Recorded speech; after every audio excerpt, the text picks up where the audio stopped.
Start किया जाए।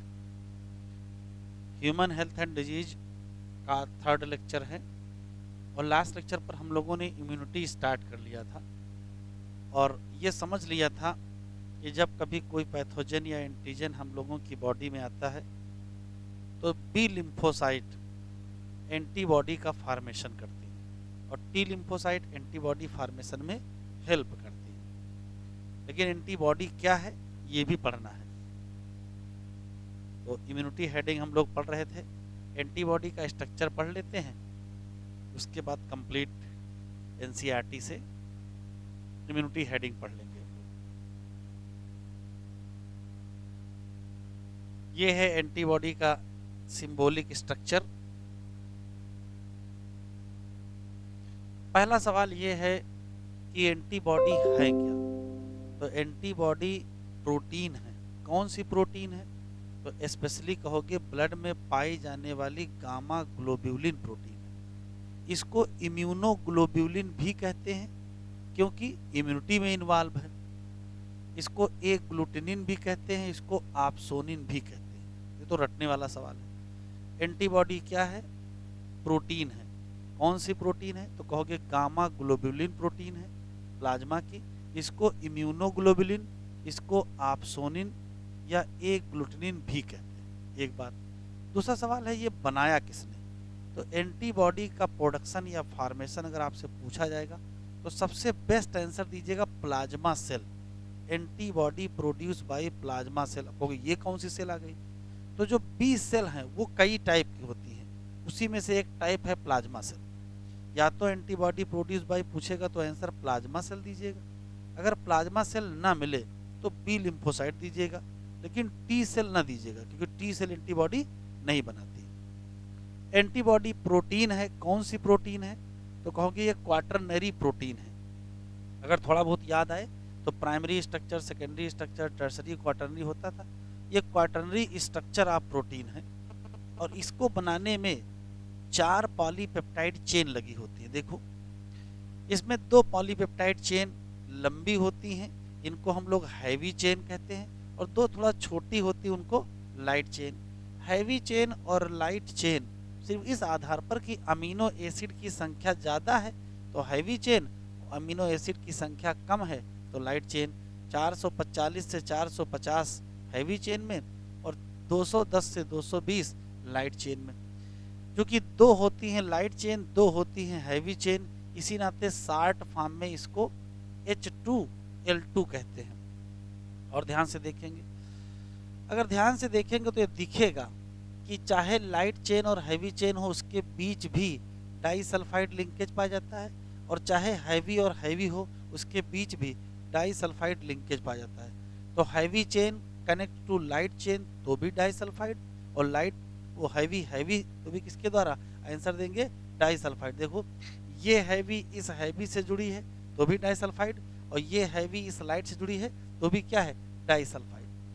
किसी भी एंटीबॉडी की अगर हम बात करें, मान लेते ये एंटीबॉडी आपने बना लिया है, तो एंटीबॉडी का असली काम होता है एंटीजन से बाइंड करना और एंटीजन को किल करना। तो होता क्या है, किसी भी एंटीबॉडी में एक यहाँ एंटीजन बाइंडिंग साइट पाई जाती है, एक यहाँ एंटीजन बाइंडिंग साइट पाई जाती है। किसी एंटीबॉडी मॉलिक्यूल में 2 एंटीजन बाइंडिंग साइट पाई जाती है। ये एक एंटीजन बाइंडिंग साइट है, ये दूसरी एंटीजन बाइंडिंग साइट है। एंटीजन बाइंडिंग साइट कहाँ और कौन बनाता है? तो अगर ध्यान से देखेंगे तो थोड़ा सा लाइट चेन में भी और थोड़ा सा हैवी चेन। तो ये सवाल आया हुआ है, एंटीजन बाइंडिंग साइट किसने बनाया? तो antigen binding site make by both heavy and light chain, एक क्वेश्चन। दूसरा, ये कहाँ पाई जाती है? तो ध्यान से देखिए, कोई भी पॉलीपेप्टाइड चेन होती है तो एक किनारे पर N टर्मिनल होता है और एक किनारे पर C टर्मिनल। क्या अंतर होता है? N टर्मिनल पर NH2 फ्री होता है और C टर्मिनल पर COOH फ्री होता है। जब हम लोग प्रोटीन पढ़े थे वहां बताए थे। तो ये मान लेते हैं पर्टिकुलर पॉलीपेप्टाइड चेन की ये N टर्मिनल है और ये C टर्मिनल है। तो एंटीजन बाइंडिंग साइट किस टर्मिनल पर मिलेगा? तो कहोगे N टर्मिनल पर मिलेगा। एक और खास बात है, एंटीबॉडी बहुत टाइप की पाई जाती हैं। एंटीबॉडी का नेचर स्पेसिफिक होता है। स्पेसिफिक एंटीबॉडी स्पेसिफिक एंटीजन के लिए होती है। तो इतने टाइप की एंटीबॉडी बनती कैसे वो देखो। जैसे मान लेते ये एंटीबॉडी है, तो इस एंटीबॉडी में केवल थोड़ा सा हिस्सा है जो अलग अलग एंटीबॉडी में अलग अलग होता है, सिर्फ इतना हिस्सा अलग होता है बस। इसमें देखो तो सिर्फ इतना हिस्सा और इतना हिस्सा अलग होता है, बाकी किसी भी एंटीबॉडी का सारा स्ट्रक्चर क्या होता है, सेम। तो जो हिस्सा अलग होता है उसको कहते हैं क्या, वेरिएबल रीजन, और जो बिल्कुल सेम होता है उसे कहते हैं कांस्टेंट रीजन। जैसे मान लीजिए दो एंटीबॉडी, एक टिटेनस की है और एक मान लेते हैं निमोनिया की है, तो दो अलग अलग पैथोजन के खिलाफ की एंटीबॉडी है, लेकिन उनमें बहुत सारा हिस्सा सेम होगा। तो जो हिस्सा सेम होगा उसको क्या कहोगे, कांस्टेंट रीजन, और जो वेरिएबल होगा उसे क्या कहोगे, वेरिएबल रीजन। तो कुछ एंटीबॉडी में एक हिस्सा होता है वेरिएबल रीजन, एक हिस्सा होता है कांस्टेंट रीजन। जैसे इतना हिस्सा क्या है, वेरिएबल, तो यहां से लेके यहां तक ये क्या है, कांस्टेंट। इतना हिस्सा क्या है, वेरिएबल, इतना हिस्सा क्या है, कांस्टेंट। वेरिएबल रीजन में भी लाइट और हैवी चेन आएंगी और कांस्टेंट रीजन में भी लाइट और हैवी चेन आएगी। वेरिएबल रीजन का मतलब है अमीनो एसिड का सीक्वेंस क्या है, वेरिएबल, और कांस्टेंट रीजन का मतलब है अमीनो एसिड का सीक्वेंस सेम होना। इस वेरिएबल रीजन वाले को शॉर्ट फॉर्म में FAB कहते हैं, फुल फॉर्म है फ्रेगमेंट ऑफ एंटीजन बाइंडिंग, और इसको शॉर्ट फॉर्म में FC कहते हैं, फ्रेगमेंट ऑफ क्रिस्टलाइजेशन। और क्रिस्टलाइजेशन का मतलब किसी को क्रिस्टल में कन्वर्ट करना, और क्रिस्टल तो नॉन लिविंग का होता है, मतलब आप किसी को मार दें, कहने का मतलब किलिंग कर दें एंटीजन। इतने क्वेश्चन तो स्ट्रक्चर के हैं, फिर से सुन लेते फिर लिखेंगे। एंटीजन क्या है तो कहोगे प्रोटीन है। कौन सी, gamma globulin protein of plasma है, जिसको इम्यूनोग्लोबुलिन भी कहते हैं, ए ग्लूटिनिन भी कहते हैं, आप सोनिन भी कहते हैं। दूसरा सवाल, ये एंटीबॉडी कौन बनाया है तो कहोगे प्लाज्मा सेल बनाया है या बी सेल बनाया है।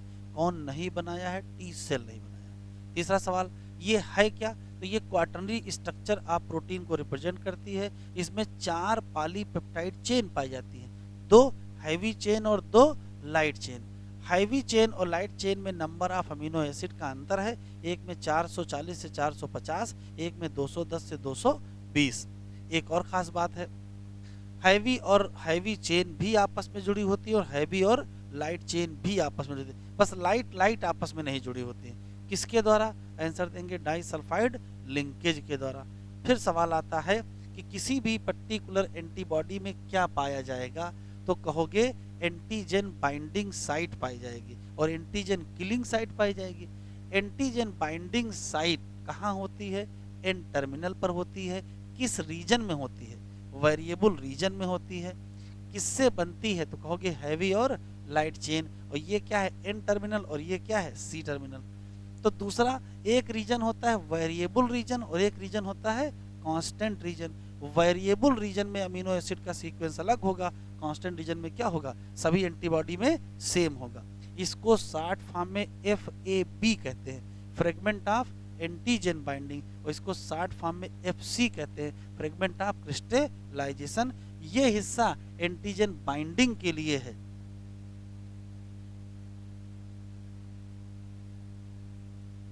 ये हिस्सा एंटीजन बाइंडिंग के लिए है, जबकि ये हिस्सा एंटीजन किलिंग के लिए। चलो पॉइंट लिखते हैं, जो लोग बाद में आए उसका फोटो खींच लें, पॉइंट लिखें।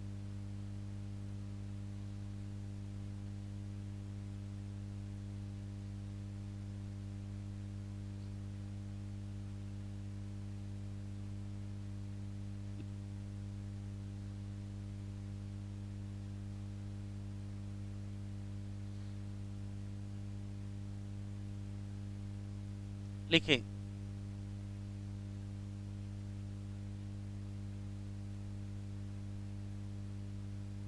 Antibody are protein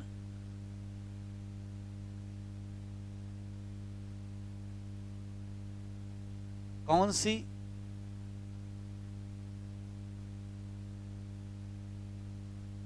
gamma globulin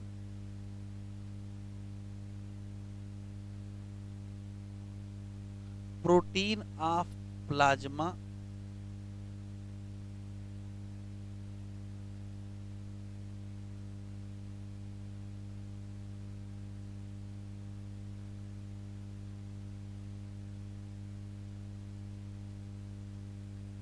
gamma globulin protein of plasma antibody को कहते हैं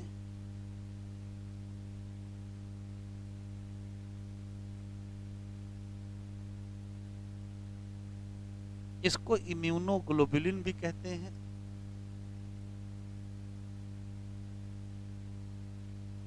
इसको ए ग्लूटिनिन भी कहते हैं, इसको आपसोनिन भी कहते हैं।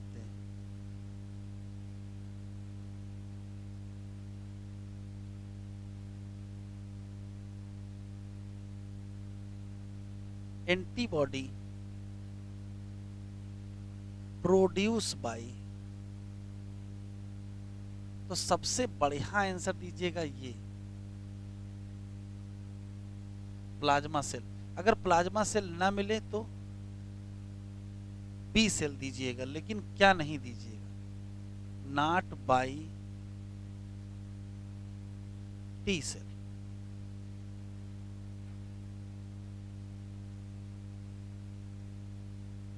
एंटीबॉडी कहां पाई जाती है, तो आंसर देंगे ब्लड। ब्लड में कहां पाई जाती है, प्लाज्मा। अगर प्लाज्मा ना मिले तो आंसर दीजिएगा सीरम। एंटीबॉडी किस में पाई जाती है, अब सीरम क्या है, तो सीरम तो प्लाज्मा ही है विदाउट क्लॉटिंग फैक्टर। ऐसा सीरम जिसमें एंटीबॉडी हो, सीरम विद एंटीबॉडी, इसको कहते हैं एंटी सीरम। ठीक, जैसे ब्लड ग्रुप एंटीबॉडी होती है, तो अगर सीरम में ब्लड ग्रुप एंटीबॉडी है उसको एंटी सीरम कहते हैं।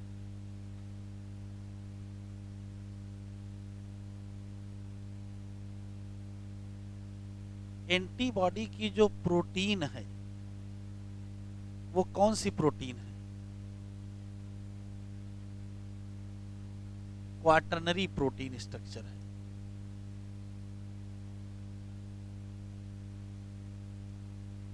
एंटीबॉडी की जो प्रोटीन है उसमें कितने, तो कहोगे 4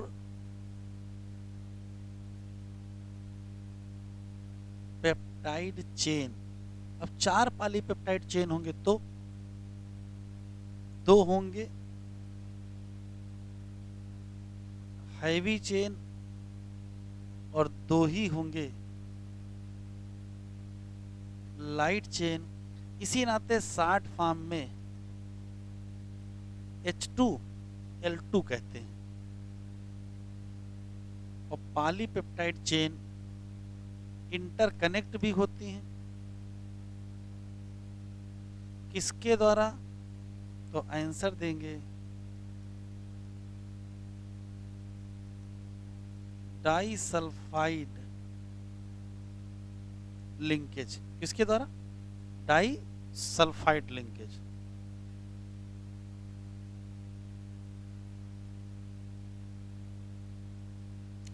किसी भी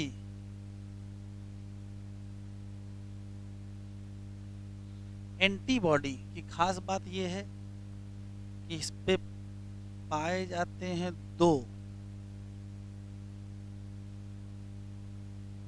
एंटीजन बाइंडिंग साइट, जो कहां प्रेजेंट है, प्रेजेंट एट एन टर्मिनल इन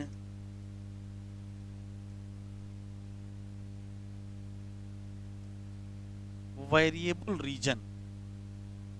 और बनाता कौन है,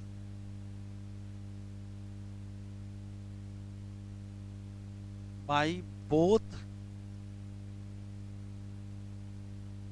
heavy and light chain. Antibody का नेचर क्या होता है? बाइंड करती है स्पेसिफिक एंटीजन। विशेष एंटीबॉडी विशेष एंटीजन से ही बाइंड करती है। Bind to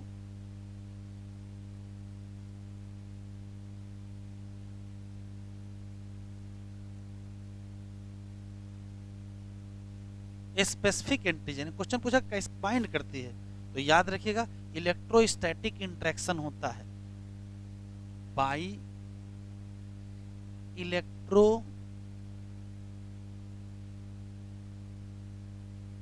static interaction. तो इलेक्ट्रोस्टैटिक इंटरेक्शन के द्वारा बाइंड करती है।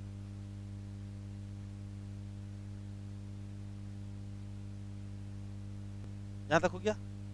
चलिए साइड हेडिंग डालिए। Type of antibody.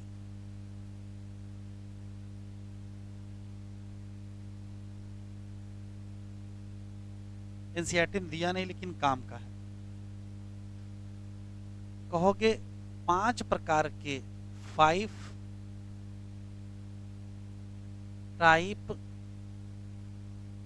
Immuno globulin molecule होते हैं। 5 टाइप के कौन कौन से? तो इम्यूनोग्लोबुलिन को शॉर्ट फॉर्म में आईजी कहते हैं। तो एक टाइप होती है आईजीएम, एक होता है आईजीए, आईजीजी, आईजीडी और आईजीई। ठीक है। इन सब में से जो आईजीएम मॉलिक्यूल है ये इंपॉर्टेंट है, ये पेंटामर होता है। लिखते चले। पेंटामर का मतलब जरा समझ लो कि एक चेन पाई जाती है और इसी से 5 एंटीबॉडी मॉलिक्यूल एक साथ जुड़े रहते हैं।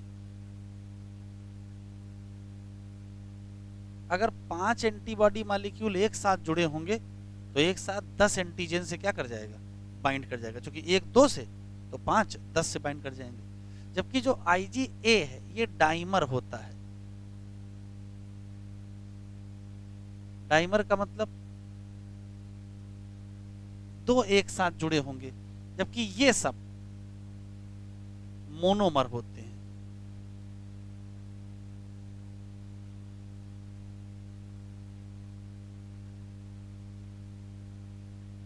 इसमें से जो आईजीएम है वही सबसे बड़ी एंटीबॉडी हो जाएगी क्योंकि पेंटामर होती है।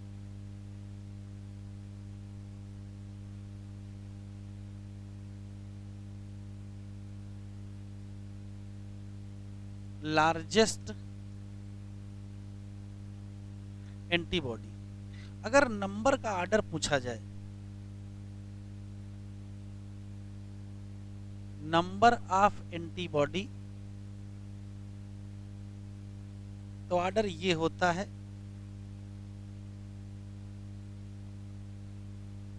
आईजीजी,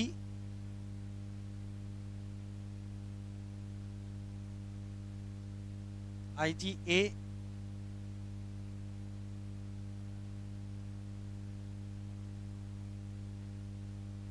एम, आईजीडी और आईजीई। तो मैक्सिमम कौन सी हो जाएंगे? ये मैक्सिमम हो जाएंगे और ये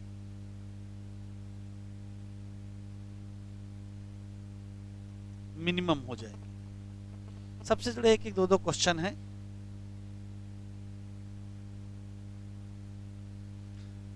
आईजीजी से जुड़ा क्वेश्चन बहुत इंपॉर्टेंट है। ये वो एंटीबॉडी है जो मदर के ब्लड से प्लेसेंटा को पार करके बच्चे में फीटस में जाती है। तो प्लेसेंटा पार करने वाली एंटीबॉडी आईजीजी और इसी नाते इसका नाम मैटरनल एंटीबॉडी है। बड़ा इंपॉर्टेंट सवाल है। आईजीए की खास बात ये है कि ये ब्लड में तो पाई ही जाती है, लेकिन ब्लड के अलावा ये टीयर में, सलाइवा में और मदर के मिल्क कोलोस्ट्रम में पाई जाती है। अब अगर कोलोस्ट्रम में है तो बच्चे को फिर मिल जाएगी। तो माँ से बच्चे को दो एंटीबॉडी मिलती है। कौन कौन से? एक आईजीजी मिलती है, एक आईजीए मिलती है। जी मिलती है प्लेसेंटा के थ्रू और ए मिलती है कोलेस्ट्रम के थ्रू या मदर के मिल्क के थ्रू। ठीक। आईजीएम की खास बात यह है, कल हम लोगों ने प्राइमरी और सेकेंडरी इम्यून रिस्पांस पढ़ा था। प्राइमरी इम्यून रिस्पांस में ज़्यादातर कौन इन्वॉल्व होती है? आईजीएम। और सेकेंडरी इम्यून रिस्पांस में ज़्यादा कौन इन्वॉल्व होती है? आईजीजी। मतलब अगर ताज़ा ताज़ा इन्फेक्शन हुआ है तो आईजीएम ज़्यादा दिखाई पड़ेगी, और अगर लॉन्ग लास्टिंग इन्फेक्शन है तो आईजीजी ज़्यादा दिखाई पड़ेगी। आईजीडी को रिसेप्टर एंटीबॉडी कहते हैं। ये एंटीजन रिकॉग्निशन में हेल्प करती है। और आईजीई बहुत इंपॉर्टेंट है, ये एलर्जिक एंटीबॉडी है। जब शरीर में एलर्जी होती है तो कौन सी एंटीबॉडी ज़्यादा बनती है? तो आंसर देंगे आईजीई। सबके बारे में एक एक दो दो सवाल हैं, मैं जैसे लिख रहा हूँ वैसे लिख लीजिए।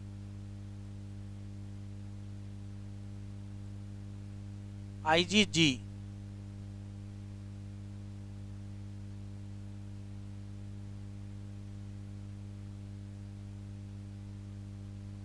क्या कहोगे?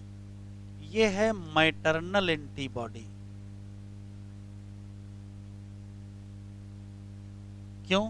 ये पास करती है प्लेसेंटा और पहुंच जाती है and reach to foetal blood. कहां से? From maternal blood. ये इंपॉर्टेंट है। दूसरा है आईजीए। इसको कहते हैं सिक्रीटरी एंटीबॉडी।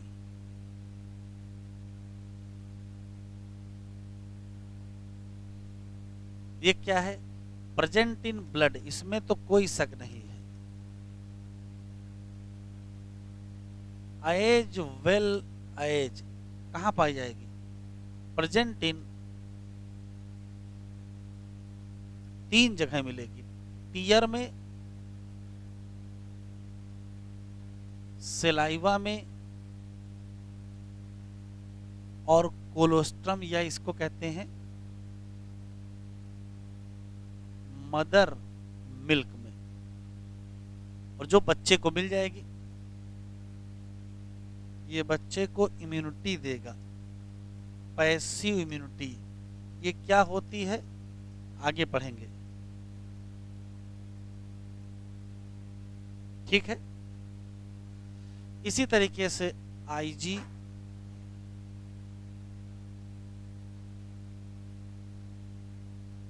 हिल डुल क्यों रहे भाई?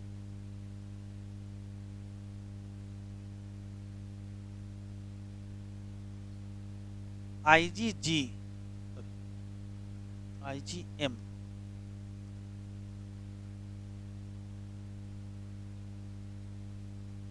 आईजीएम की खास बात है कि ये मेन है in primary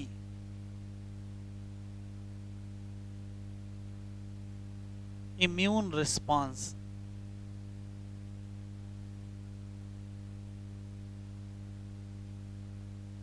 and produce in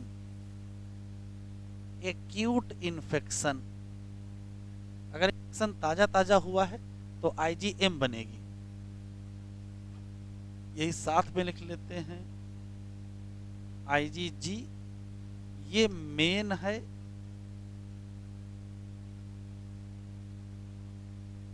secondary immune response and long lasting infection. तो पहले आईजीएम ज्यादा दिखाई पड़ेगी, चाहे प्राइमरी रिस्पांस दो चाहे सेकेंडरी रिस्पांस दो, बनती दोनों है। प्राइमरी में भी आईजीएम आईजीजी बनती है और सेकेंडरी में भी आईजीएम आईजीजी बनती है, लेकिन ज्यादा कौन बनती है? तो प्राइमरी में एम ज्यादा बन जाती है और सेकेंडरी में जी ज्यादा बन जाती है।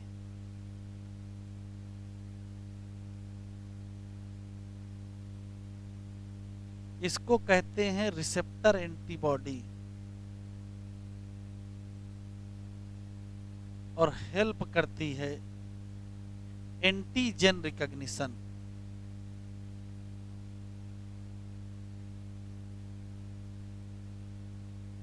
और आईजीई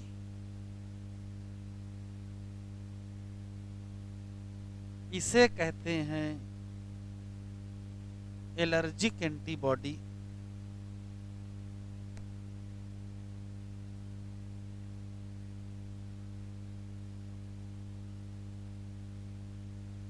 और इन्वॉल्व है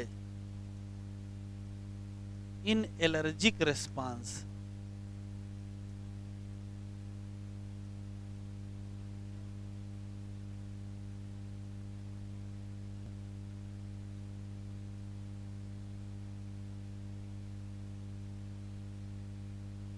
इम्यूनिटी, रोजमर्रा की जिंदगी में हम लोग एक्सपोज होते हैं large number of infectious agent, लेकिन केवल कुछ ही हैं जो हमको क्या करते हैं, बीमार कर पाते हैं। ऐसा क्यों? तो ये लिखा है कि हम लोगों की बॉडी के पास ये योग्यता है कि हम डिफेंड कर सकते हैं अपने आप को। कहाँ से? मोस्ट ऑफ फॉरेन एजेंट से। Overall ability of host to fight, किससे? Disease causing organism. इसी योग्यता को कहते क्या है? इम्यूनिटी। और ये करवाता कौन है? Immune system. दो टाइप की, इन्नेट और एक्वायर्ड। पहले इन्नेट,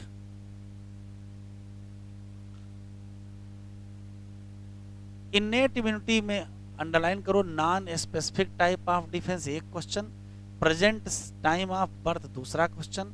और इसमें होते हैं डिफरेंट टाइप के बैरियर, तीसरा क्वेश्चन, जो एंट्री ऑफ फॉरेन एजेंट को रोकेंगे या उसके ग्रोथ को रोकेंगे। पहला बैरियर है फिजिकल। स्किन ही क्या है? मेन बैरियर है जो प्रिवेंट करता है किसको? Entry of microorganism. दूसरा है म्यूकस की कोटिंग जो मिलेगी इपिथेलियल लाइनिंग, कहाँ? रेस्पिरेटरी, गैस्ट्रोइंटेस्टाइनल और यूरोजेनाइटल ट्रैक पर, और ये हेल्प करेंगे trapping microbe enter in our body. Physiological barrier, acid मिलेगा कहाँ? स्टमक में। सलाइवा मिलेगी कहाँ? माउथ में। या टीयर मिलेंगे कहाँ? आई। ये सब के सब प्रिवेंट करते हैं माइक्रोब की ग्रोथ को। कैसे? तो एसिड भी बैक्टीरिया को मार देता है और उसमें एंटीबैक्टीरियल लाइसोजाइम भी बैक्टीरिया को मार देते हैं। फिर आता है cellular barrier, certain type of leucocyte. Spelling सही है? Certain type of leucocyte WBC of our, जैसे कौन सी? Polymorphonuclear leucocyte, short form में PMN। ये वास्तव में है क्या? न्यूट्रोफिल एंड मोनोसाइट, ये भी WBC है। और नेचुरल किलर सेल, ये भी एक प्रकार की क्या है? लिम्फोसाइट है। ये सब लेकिन है कहाँ? ये सब के सब लोग हैं ब्लड में। और दूसरा है मैक्रोफेज, जो कहाँ है? टिश्यू में। ये सब लोग क्या करेंगे? फाइगोसाइटोज करेंगे और डिस्ट्रॉय कर देंगे किसको? माइक्रोब को। फिर आता है साइटोकाइन बैरियर, अगर कोई वायरस इन्फेक्टेड सेल है तो सिक्रीट करेगी प्रोटीन जिसका नाम क्या है? इंटरफेरॉन, जो प्रोटेक्ट करेगा क्या? नॉन इन्फेक्टेड सेल को फर्दर वायरल इन्फेक्शन। तो एंटीवायरल प्रोटीन का नाम बताओ। तो एंटीवायरल प्रोटीन का नाम क्या है? इंटरफेरॉन। एक्वायर्ड इम्यूनिटी, दूसरी तरफ जो एक्वायर्ड इम्यूनिटी है उसकी सबसे विशेष बात ये है, ये पैथोजन स्पेसिफिक होती है। इसकी दूसरी बात ये है, इसमें मेमोरी ऑफ पास्ट इन्फेक्शन होता है। जब हमारी बॉडी इनकाउंटर करती है किसी पैथोजन को पहली बार, तो जो रिस्पांस देगी उसका नाम प्राइमरी रिस्पांस होगा, और जो कि कैसा होगा? लो इंटेंसिटी का होगा। लेकिन यदि सब्सीक्वेंट इनकाउंटर हो जाए उसी पैथोजन से, तो क्या होगा? हाईली इंटेंसिफाइड कौन सा, सेकेंडरी रेस्पॉन्स या एनामनेस्टिक रेस्पॉन्स होगा। This is ascribe to fact that our body appear to have, ये इसी से सिद्ध होता है कि हम लोगों के पास क्या पाई जाती है, मेमोरी पाई जाती है पहले एनकाउंटर, चूंकि दूसरे एनकाउंटर में रिएक्शन बहुत तेज होता है, चाहे रिस्पांस प्राइमरी वाला दो चाहे सेकेंडरी इम्यून रिस्पांस दो, लेकिन ये काम कौन करेगा, तो विद हेल्प ऑफ दो स्पेशल टाइप ऑफ क्या, लिम्फोसाइट, वो दो special type of lymphocyte present in our body, कौन सी, बी लिम्फोसाइट और टी। बस फर्क यह है कि जो बी लिम्फोसाइट रिस्पांस देंगे तो प्रोड्यूस करेंगे आर्मी या प्रोटीन रिस्पांस टू पैथोजन, और कहाँ छोड़ेंगे, ब्लड में, टू फाइट विद पैथोजन। इन प्रोटीन को कहते क्या हो, एंटीबॉडी, लेकिन टी सेल नहीं बनाएंगे क्या, एंटीबॉडी, लेकिन हेल्प करेंगे किसको, बी सेल को, कि आप बना लो क्या, antibody. Each antibody molecule has 4 polypeptide या पेप्टाइड चेन, 2 छोटी चेन लाइट चेन, 2 बड़ी chain heavy chain. Hence antibody को रिप्रेजेंट करते हैं किससे, तो कहोगे H2L2। Different type of antibody are protein produce in our body, जैसे IgA है, IgM है, IgE है, IgD है, ऐसे लिखा हुआ है। आर सम ऑफ देम, एक कार्टून दिया है, ये भी देख लेंगे हम लोग। बिकॉज ऑफ, चूंकि एंटीबॉडी बन रही है कहाँ, ब्लड में, इस नाते रिस्पांस का नाम क्या कहोगे, humoral immune response. This is one of the 2 type of our acquired immune response. इसी का दूसरा नाम क्या है, कल ही तो बताए थे, ये एंटीबॉडी मीडिएटेड। जो सेकेंड टाइप का रिस्पांस है उसको कहते हैं क्या है, सेल मीडिएटेड इम्यून रिस्पांस, या इसी को सेल मीडिएटेड इम्यूनिटी, या इसी को सेलुलर इम्यूनिटी कहते हैं। टी लिम्फोसाइट मीडिएट करता है किसको, सेल मीडिएटेड। तो कल मैंने बताया था कि बी लिम्फोसाइट से जो इम्यूनिटी आएगी वो प्लाज्मा इम्यूनिटी, ह्यूमोरल इम्यूनिटी या एंटीबॉडी मीडिएटेड, और टी लिम्फोसाइट जो आएगी वो सेलुलर इम्यूनिटी या cell mediated immunity. Very often when some human organ जैसे हार्ट या आई या लिवर या kidney fail to function satisfactorily, transplantation कराया जाएगा। इज ओनली रेमेडी, यही तरीका है। ऐसे में हमेशा शुरुआत की जाएगी किससे, एक सुटेबल डोनर खोजा जाएगा। Why it is that organ can not be taken from just anybody, कह रहा किसी ऐसे से भी, ऐसे वैसे किसी से भी ऑर्गन नहीं ले लेते हैं, क्यों, तो कहोगे डॉक्टर चेक क्या करता है, तो डॉक्टर चेक ये करता है कि टिश्यू मैच कर रहा है, कि ब्लड ग्रुप मैच कर रहा है कि नहीं कर रहा है। ग्राफ्ट फ्रॉम, अगर किसी से भी ऐसे ही ले लोगे, फ्रॉम एनी सोर्स एनिमल या अदर प्राइमेट या ह्यूमन, तो कैन नॉट भी, हो सकता ग्राफ्ट क्या हो जाएगा, रिजेक्ट हो जाए, या तो जल्दी या तो थोड़ा बाद में, क्योंकि टिश्यू की मैचिंग और ब्लड ग्रुप की मैचिंग एसेंशियल है क्या, बिफोर एनी ड्राफ्ट या ट्रांसप्लांटेशन। ट्रांसप्लांटेशन से पहले टिश्यू और ब्लड ग्रुप की मैचिंग कर लेनी चाहिए। इवन आफ्टर, उसके बाद भी पेशेंट को कौन सी दवाई लेनी पड़ेगी, इम्यूनोसप्रेसेंट, और जीवन भर लेनी पड़ेगी। बॉडी के पास ये योग्यता है कि वो डिफरेंशिएट कर सकता है सेल्फ को किससे, नॉन सेल्फ से। सेल्फ को नॉन सेल्फ से कौन बताएगा, तो कहोगे सेल मीडिएटेड इम्यूनिटी की ही ये जिम्मेदारी है, और यही जिम्मेदार है किसके लिए, ग्राफ्ट के रिजेक्शन के लिए। एंटीबॉडी का मॉलिक्यूल देख लेते हैं। एंटीबॉडी मॉलिक्यूल देख लें तो ये हो गई हैवी चेन, ये हो गई लाइट चेन। यहाँ भी देखो डाई सल्फाइड बॉन्ड है, यहाँ भी डाई सल्फाइड बॉन्ड है, यहाँ भी डाई सल्फाइड बॉन्ड दिख रहा है, ये भी बना रखे हैं, ठीक है। अब लिखने कुछ जा रहे थे फिर लिखे नहीं है, कुछ लिखने जा रहे थे लेकिन लिखे नहीं। एक और देखो, यहाँ देखो सी लिखा है, मतलब सी टर्मिनल, और यहाँ क्या लिखा है, एन लिखा, एन टर्मिनल। अच्छा, ये एंटीजन बाइंडिंग साइट है। Antigen binding site heavy chain में है कि लाइट चेन में, तो कहोगे दोनों में पाई जाए। किस टर्मिनल पर, एन की सी। अच्छा, इस जगह से, इस जगह से और इस जगह से, इतना हिस्सा ये और ये क्या है, वेरिएबल रीजन है, जबकि इतना पूरा हिस्सा क्या है, ये टोटल का टोटल क्या है, कांस्टेंट रीजन, मतलब इतने हिस्से में कोई अंतर नहीं होगा, सारा अंतर कहाँ होगा, यहाँ होगा। हेडिंग डालिए एक्टिव एंड पैसिव इम्यूनिटी।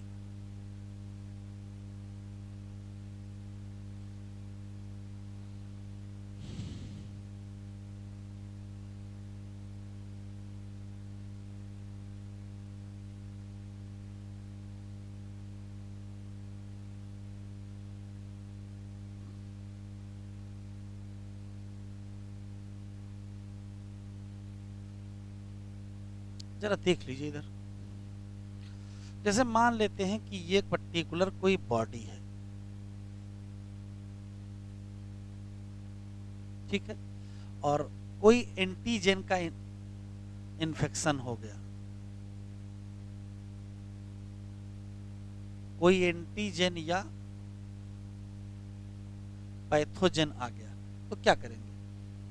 अगर ये एंटीजन पहली बार आया होगा, आपको लिखना नहीं, अगर ये एंटीजन पहली बार आया होगा तो इसके खिलाफ प्राइमरी रिस्पांस देंगे, अगर एंटीजन दूसरी बार आया होगा तो इसके खिलाफ सेकेंडरी रिस्पांस देंगे।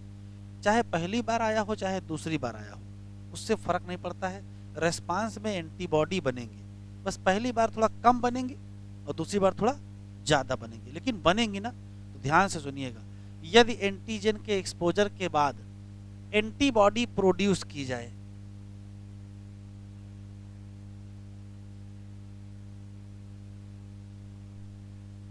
Antibody produce by body it self,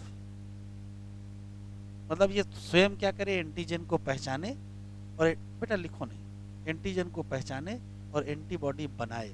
इसका मतलब बॉडी ने एक्टिव रोल अदा किया एंटीबॉडी बनाने में, और एंटीबॉडी बनने के बाद इम्यूनिटी डेवलप हो जाए।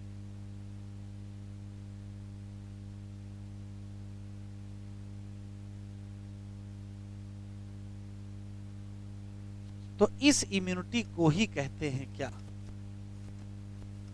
Active immunity. एक्टिव इम्यूनिटी की एक विशेष बात है कि ये थोड़ा सा स्लो होती है और थोड़ा सा समय लगेगा इसको फुल इफेक्ट आने में। क्यों भाई, एंटीजन पहचानेगा, कुछ ना कुछ वक्त तो लगेगा ही एंटीबॉडी बनाने में, तो थोड़ा सा स्लो होगी और सम टाइम लगेगा टू फुल इफेक्ट, थोड़ा सा वक्त लगेगा और थोड़ा सा स्लो होगी, कोई बात नहीं। तो कोई बात नहीं, वक्त है, दे दीजिए आराम से, अपना एंटीबॉडी बना लीजिए। लेकिन कभी कभार समस्या ये आ जाती है कि जो एंटीजन आता है वो इतना खतरनाक होता है कि हमारे पास बिल्कुल वक्त नहीं होता है एंटीबॉडी बनाने का। मतलब उसको पहचाना जाए, उसको एंटीबॉडी बनाई जाए, उसको मारा जाए, उससे पहले इस बॉडी की ही डेथ हो जाए। जैसे सांप का जहर, अब सांप का जहर भी एक एंटीजन है, अब सांप के जहर के खिलाफ एंटीबॉडी बनने में कुछ तो वक्त लगेगा, उससे पहले इस बॉडी की ही डेथ हो जाए तो क्या मतलब एंटीबॉडी बना करके। तो जब कभी ऐसी स्थिति आ जाए कि बहुत डेडली माइक्रोब आ जाए, जानलेवा स्थिति हो कि समय बहुत कम हो, तो यदि ऐसा कोई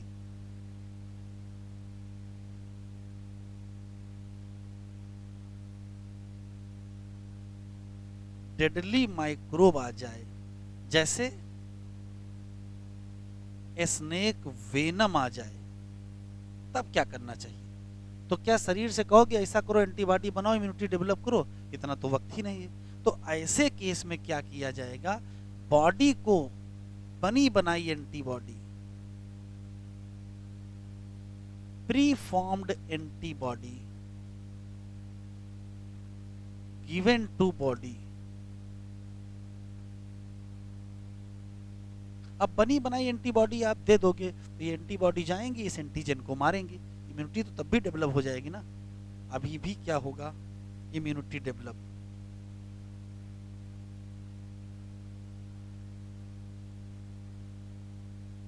बस इसी इम्यूनिटी का नाम क्या है, इसी इम्यूनिटी का नाम पैसिव इम्यूनिटी है।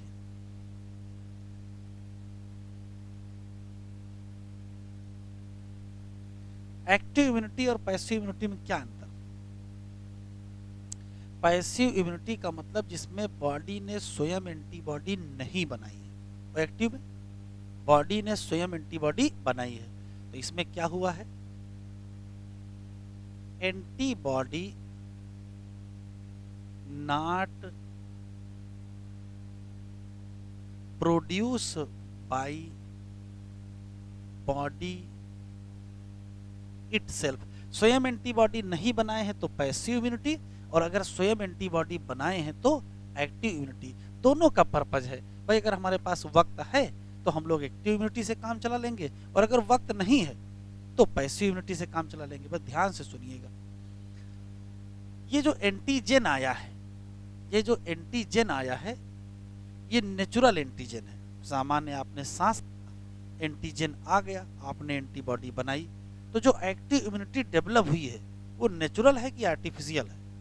वो नेचुरल है भाई। नेचुरल एंटीजन आया, आपने नेचुरल तरीके से एंटीबॉडी बनाई, ठीक है। लेकिन कभी कभार देखो क्या होता है, कोई ऐसा नेचुरल एंटीजन है वो आया और हमने एंटीबॉडी बनाना शुरू किया, लेकिन तब तक इसकी डेथ हो गई। मान लेते हैं एग्जाम्पल, सांप का जहर ही मान लेते हैं या कोई और मान लेते हैं। तो अगर हमारे पास कोई ऐसा एंटीजन जो नेचुरली, जैसे मान लेते हैं टीबी का पैथोजन है, टीबी का पैथोजन है, पहली बार आएगा तो हम लोग रेस्पॉन्स देंगे प्राइमरी, दोबारा आएगा तो क्या देंगे, सेकेंडरी। लेकिन पहली बार में ही अगर इतना ज़्यादा बीमार कर दे तो सेकेंडरी का तो नंबर ही नहीं आएगा। पहली बार ही पैथोजन आया और पहली बार में ही इतना बीमार कर दिया, तो क्या सेकेंडरी का नंबर आएगा? नहीं आएगा। ऐसी कभी कोई परिस्थिति बन जाए जिसमें पैथोजन जब पहली बार आए और तभी हमको गंभीर बीमार कर दे, इसका क्या हल है? इसका हल देखो क्या है, ध्यान सुनिएगा। इस नेचुरल एंटीजन, मान लेते हैं कि ये नेचुरल एंटीजन है, इस नेचुरल एंटीजन के आने से पहले एक काम करो, इस नेचुरल पैथोजन को मार दो और मार के इस बॉडी में डाल दो। अब क्या होगा, अगर इस पैथोजन को मार के बॉडी में डालोगे तो बॉडी तो समझेगी पैथोजन आ गया है, उसके खिलाफ क्या दे देगी, प्राइमरी रिस्पांस दे देगी, और उसके कुछ दिनों बाद असली वाला आ जाए तब, तो बॉडी के लिए क्या होगा, बॉडी के लिए तो ये होगा कि ये दोबारा आया है, उसके खिलाफ क्या देंगे, सेकेंडरी रिस्पांस। तो कभी कभार ये होता है कि प्राइमरी रिस्पांस देने में समय लगता है, और उस समय के चक्कर में कभी कभार बॉडी बीमार हो सकती है। तो इसका हल ये है कि असली वाला पैथोजन आए उससे पहले ही असली पैथोजन लीजिए, उसको मारिए और मार के शरीर में डाल दीजिए। जैसे शरीर में डालोगे, शरीर समझे कि पैथोजन आ गया, क्या दे देगी, प्राइमरी रिस्पांस दे देगी। उसके कुछ दिनों बाद असली वाला आ जाए तब, असली वाला जब आएगा तो बॉडी के लिए तो दूसरी बार होगा ना, तो बॉडी तुरंत क्या देगी, सेकेंडरी रिस्पांस देगी। तो कभी कभार क्या होता है, हम लोग ये एक्टिव इम्यूनिटी डेवलप करवाते हैं। कैसे, एंटीजन दे करके एक्टिव इम्यूनिटी डेवलप करवाते हैं। अगर एंटीजन दे करके डेवलप कराई गई तो उसको आर्टिफिशियल एक्टिव कहोगे, और अगर नेचुरल एंटीजन का आने के बाद डेवलप हो गई तो नेचुरल। तो जो एक्टिव इम्यूनिटी होती है वो दो टाइप की होती है, कौन सी, नेचुरल और आर्टिफिशियल। नेचुरल का मतलब नेचुरल इन्फेक्शन हो और इम्यूनिटी डेवलप हो, ये नेचुरल एक्टिव इम्यूनिटी है। नेचुरल इन्फेक्शन से पहले ही हम क्या करें, किसी पैथोजन को मार के शरीर में डाल के प्राइमरी रिस्पांस दिलवा लें, और उसके बाद असली वाला पैथोजन आए और इम्यूनिटी डेवलप हो जाए, ये कौन सी होगी, तो ये नेचुरल नहीं होगी, क्या कहेगी, आर्टिफिशियल एक्टिव इम्यूनिटी। अभी एक्टिव के अंदर एक्टिव भी दो टाइप की होती है, नेचुरल और आर्टिफिशियल। पैसिव भी दो टाइप की होती है, नेचुरल और आर्टिफिशियल। अभी चारों टाइप हम लोग अलग से पढ़ेंगे, अभी बिल्कुल क्लियर है। अभी इतनी बात हम लोगों ने समझ लेना चाहिए कि यदि किसी पर्टिकुलर बॉडी में एंटीजन आए और उसके खिलाफ बॉडी स्वयं एंटीबॉडी बनाए तो उसका नाम एक्टिव इम्यूनिटी, बात खत्म, ठीक है। लेकिन कभी कभार पैथोजन आता है और इतना खतरनाक होता है कि हमारे पास वक्त नहीं होता एंटीबॉडी बनाने का, तो इधर एंटीजन आया, उधर से एंटीबॉडी का इंजेक्शन लगा दो। तो अगर बनी बनाई एंटीबॉडी शरीर को दे दी जाए तो क्या होगा, तो बॉडी ने तो एंटीबॉडी बनाई नहीं, तो क्या होगा, पैसिव इम्यूनिटी। इतना लिखो पहले।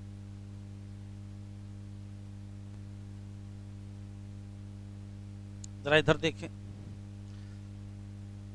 जैसे मान लेते हैं कि ये कोई पर्टिकुलर बॉडी है और इसमें नेचुरल इन्फेक्शन हुआ है।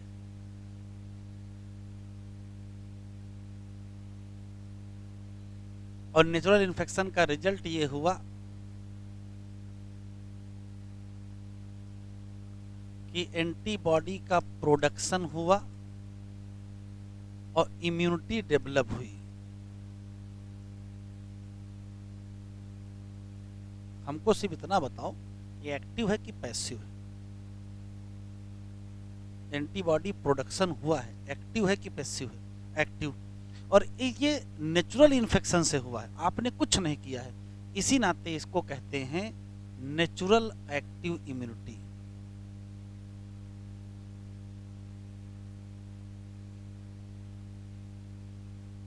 ठीक, हम समझाना ये जा रहे हैं कि नेचुरल इन्फेक्शन मान लेते हैं कि टीबी का पैथोजन है। टीबी का पैथोजन पहली बार आएगा, भले ही आप उसके खिलाफ एंटीबॉडी बनाओगे, लेकिन पहली बार में ही आपको टीबी कर देगा, तो आपके एंटीबॉडी बनाने का भी कोई मतलब बचा नहीं। एंटीबॉडी बनाने का मतलब ये है कि पैथोजन को पूरी तरीके से क्या कर दीजिए, समाप्त कर दीजिए। तो असली का टीबी का पैथोजन आए इससे पहले क्या करिए, आर्टिफिशियल पैथोजन डाल दीजिए।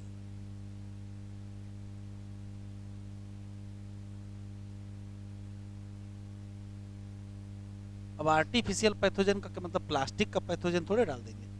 आर्टिफिशियल पैथोजन का मतलब देखो क्या है, आर्टिफिशियल पैथोजन का मतलब है पैथोजन को मार के डाल दीजिए।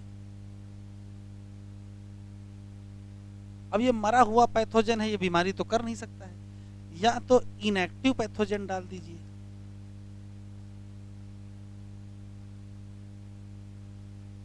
या फिर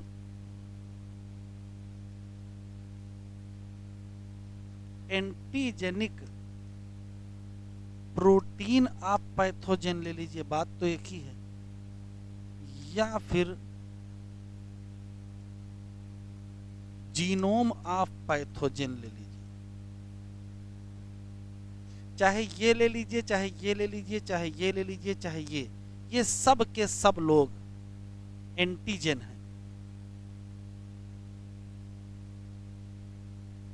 अगर ये सब के सब लोग एंटीजन हैं तो जैसे शरीर में डालोगे वैसे क्या होगा, एंटीबॉडी प्रोडक्शन होगा।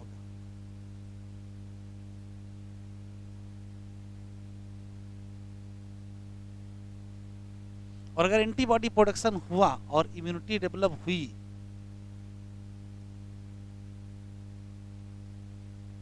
तो क्या कहोगे, एंटीबॉडी प्रोडक्शन करके डेवलप हुई तो एक्टिव है, लेकिन किसके खिलाफ हुई है, आर्टिफिशियल पैथोजन, आपने ये सब डाला है, इसी नाते इसका नाम आर्टिफिशियल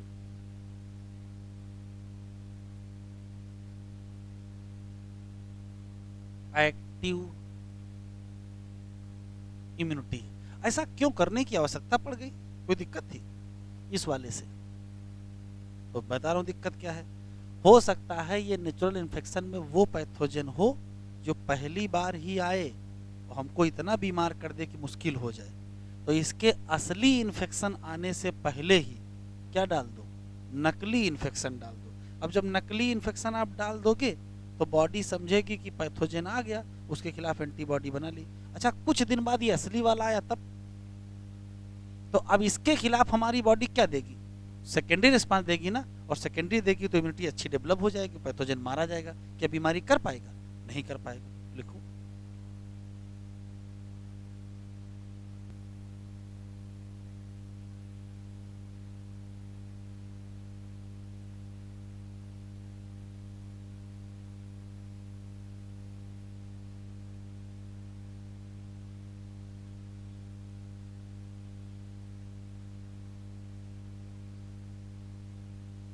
शुरू करें।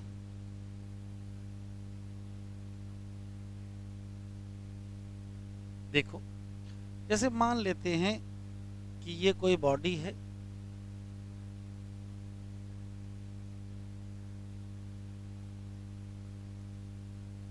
और फीटस की बॉडी, इधर ध्यान से देखिएगा, तो यदि मदर के द्वारा बनी बनाई antibody maternal antibody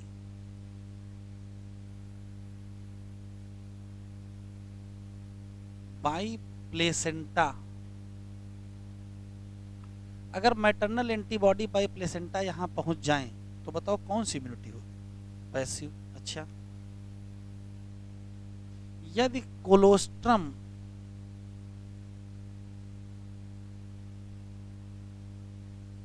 antibody to child मिल जाए तो बताओ कौन सी इम्यूनिटी होगी? तो ही पैसिव इम्यूनिटी होगी। Maternal antibody by placenta to foetus, ये दोनों पैसिव इम्यूनिटी है।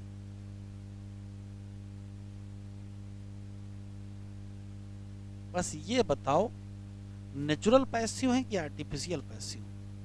ये नेचुरल तरीका है। कौन सी एंटीबॉडी है जो मैटरनल एंटीबॉडी है? तो पहले अभी बता के आए हैं IgG, और ये कौन सी थी?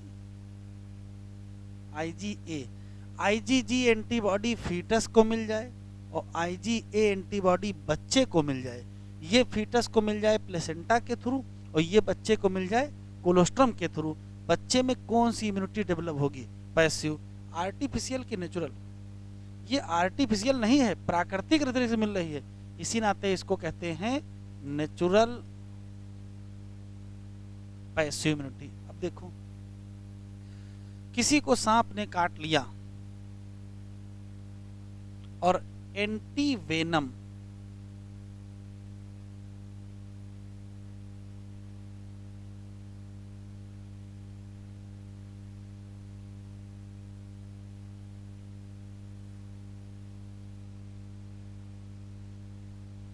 सांप ने काट लिया और एंटी वेनम एंटीबॉडी दी गई है, तो बताओ पैसिव डेवलप होगी कि एक्टिव?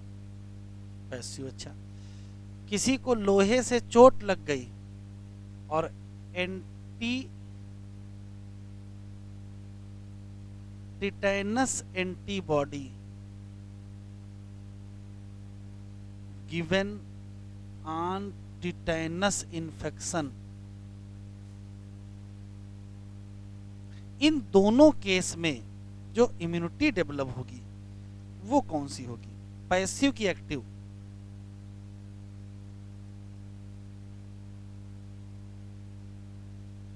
पैसिव की एक्टिव। भाई इस केस में भी एंटीबॉडी दी जा रही है, इस केस में भी एंटीबॉडी दी जा रही है, बस ये स्नेक वेनम के खिलाफ दी जा रही है और ये एंटी टिटेनस के खिलाफ दी जा रही है, मतलब टिटेनस पैथोजन के खिलाफ। लेकिन ये दोनों दी जा रही है, नेचर तो दे नहीं रही है। आप इंजेक्शन लगा रहे हो ना, ये कैसी है? तो कहोगे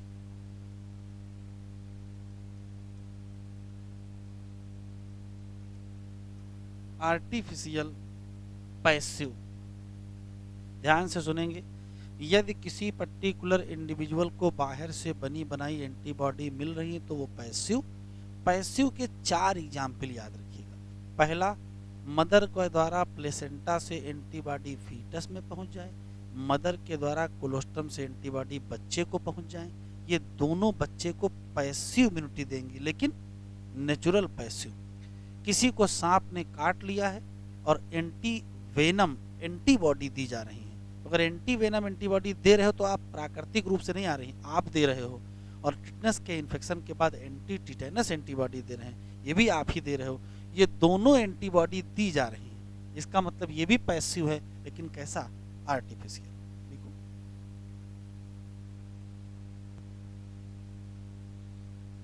चलो एनसीईआरटी ओपन करो।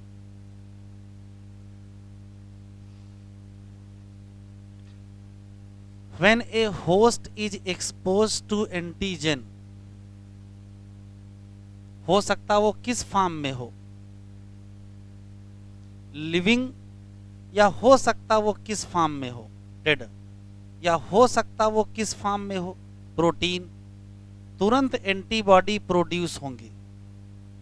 This type of immunity is called active immunity. तो ध्यान से दो, अगर लिविंग पैथोजन आया था नेचुरली तो वो नेचुरल एक्टिव, और अगर मार के पैथोजन आया था तो आर्टिफिशियल एक्टिव। एक्टिव इम्यूनिटी थोड़ी सी स्लो होगी, थोड़ा समय भी लगेगा पूरा इफेक्ट आने में। इंजेक्ट कर दो क्या, माइक्रोब ड्यूरिंग इम्यूनाइजेशन, जब वैक्सीन लगाते हैं, या infection organism gaining access into body during natural infection. तो अगर नेचुरल इन्फेक्शन हुआ तो इंड्यूस करेगा क्या, एक्टिव इम्यूनिटी। और अगर आपने जानबूझ के इम्यूनाइजेशन किया है तो भी इंड्यूस करेगा क्या, एक्टिव इम्यूनिटी। बस फर्क ये होगा कि एक नेचुरल एक्टिव, एक आर्टिफिशियल एक्टिव। जब बनी बनाई एंटीबॉडी डायरेक्ट दे दी जाए बॉडी को बचाने के लिए किसी फॉरेन एजेंट से, तो नाम कह रहा, do you know why mother milk is considered as very essential for the newborn. तो कहोगे जो येलोइश फ्लूइड है जिसका नाम secreted by mother during initial days of lactation, इसमें क्या पाई जाती है, एबंडेंट एंटीबॉडी कौन सी, आईजीए। ये प्रोटेक्ट करेगी किसको, इन्फेंट को। और इम्यूनिटी कैसी होगी, पैसिव। आर्टिफिशियल की natural, natural. Foetus also receive some antibody from mother through the placenta during the pregnancy. कहोगे क्या, पैसिव इम्यूनिटी। हेडिंग डालिए वैक्सीनेशन एंड इम्यूनाइजेशन।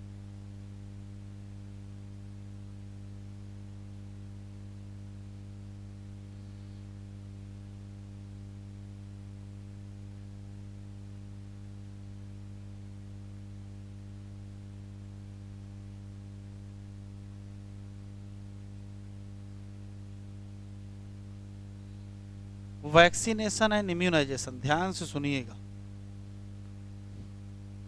पहला शब्द है वैक्सीनेशन क्या है, तो कहोगे किसी भी इंडिविजुअल में वैक्सीन इंट्रोड्यूस की जाए, वैक्सीन लगाई जाए, उसको वैक्सीनेशन कहते हैं। क्यों लगा रहे हो, वैक्सीन लगा करके इम्यूनिटी डेवलप करवाना।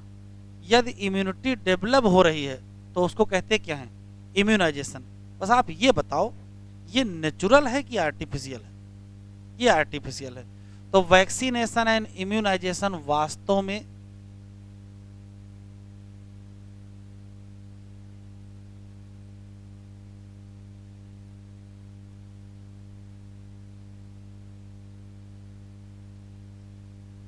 आर्टिफिशियल इम्यूनिटी डेवलपमेंट है। पहला सवाल है कि वैक्सीनेशन क्या है, तो कहोगे vaccination is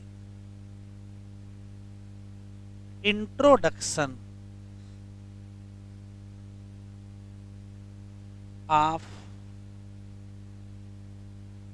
vaccine in human. बस वैक्सीन इंट्रोड्यूस करने को वैक्सीनेशन कहते हैं। क्यों,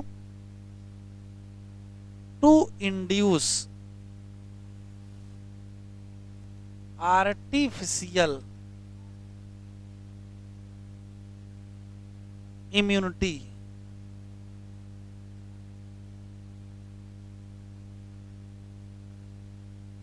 इन ह्यूमन। तो इम्यूनाइजेशन क्या है,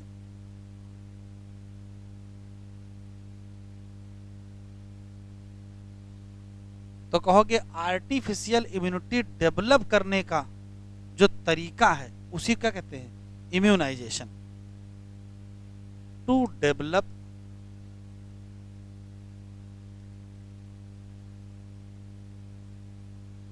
artificial immunity in human. Human में आर्टिफिशियल इम्यूनिटी डेवलप कराने को क्या कहते हैं, इम्यूनाइजेशन। वैक्सीन लगाओ ये वैक्सीनेशन, और इम्यूनिटी डेवलप हो जाए तो ये इम्यूनाइजेशन। फिर सवाल ये है कि वैक्सीन क्या है, ये तो पता चले, वैक्सीन क्या ये तो पता चले। तो इधर देखो, जैसे मान लेते ये बॉडी है, अभी मैंने समझाया कि यदि कोई नेचुरल पैथोजन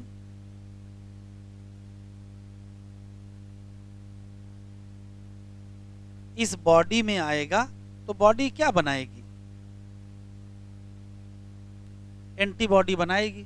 लेकिन हो सकता है कि एंटीबॉडी इतनी ज्यादा ना हो कि पैथोजन ना मार पाए। तो अगर पैथोजन मार नहीं पाए तो ये क्या हो जाएगी, डिजीज हो जाएगी। तो इसका हल क्या है, और बॉडी का रिस्पांस ये कौन सा होगा, ये प्राइमरी ही रिस्पांस तो होगा। तो अगर ऐसा कर दिया जाए कि इस नेचुरल पैथोजन के आने से पहले ही क्या डाल दिया जाए, आर्टिफिशियल पैथोजन डाल दिया जाए,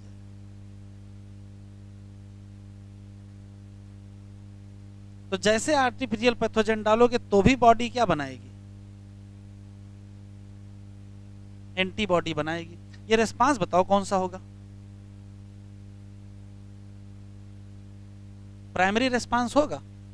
क्योंकि ये पैथोजन आर्टिफिशियल है तो बीमारी होने का तो कोई खतरा है नहीं, लेकिन एक काम हो गया, क्या, प्राइमरी रिस्पांस मिल गया, कुछ एंटीबॉडी बन गई, और क्या बन गया, क्या बन गई, मेमोरी सेल बन गई। अच्छा, कुछ दिन बाद ये असली पैथोजन आ गया, अब बताओ क्या होगा। अब हमको सिर्फ इतना बताओ, जब ये असली पैथोजन आएगा तो बॉडी हमारा प्राइमरी रिस्पांस देगी कि सेकेंडरी, सेकेंडरी रिस्पांस देगी। और जब सेकेंडरी रिस्पांस देगी तो फिर ह्यूज एंटीबॉडी बनेंगी, और अगर ह्यूज एंटीबॉडी बनी तो किल कर देंगी किसको, पैथोजन को। तो बीमारी होगी कि नहीं होगी, डिजीज नहीं होगी। ध्यान से सुने, लिखे कुछ नहीं, जब मिटा देंगे अभी। यही है वैक्सीनेशन का सिद्धांत। वैक्सीनेशन का सिद्धांत क्या है, तो कहोगे इस केस में वैक्सीन इंट्रोड्यूस की जाती है। वैक्सीन में होता क्या है, यही आर्टिफिशियल पैथोजन होता है। अब आर्टिफिशियल पैथोजन किस फॉर्म में लोगे बताओ। तो भाई आर्टिफिशियल पैथोजन में एक तरीका है कि पैथोजन को मार के ले लो, वो भी आर्टिफिशियल पैथोजन है। मार के ना लो, जिंदा लो लेकिन अधमरा करके ले लो, एटीन्यूएटेड या इनएक्टिवेटेड पैथोजन लो। या पूरा पैथोजन ही क्यों लो, केवल पैथोजन की प्रोटीन ना ले लो, क्योंकि प्रोटीन के खिलाफ एंटीबॉडी बननी है। तो पैथोजन की केवल प्रोटीन ले लो, वो भी वैक्सीन का काम करेगी। या पैथोजन का डीएनए ले लो, पैथोजन का आरएनए ले लो।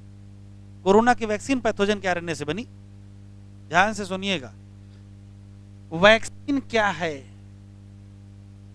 तो कहोगे वैक्सीन वास्तव में आर्टिफिशियल पैथोजन है या ये आर्टिफिशियल एंटीजन है।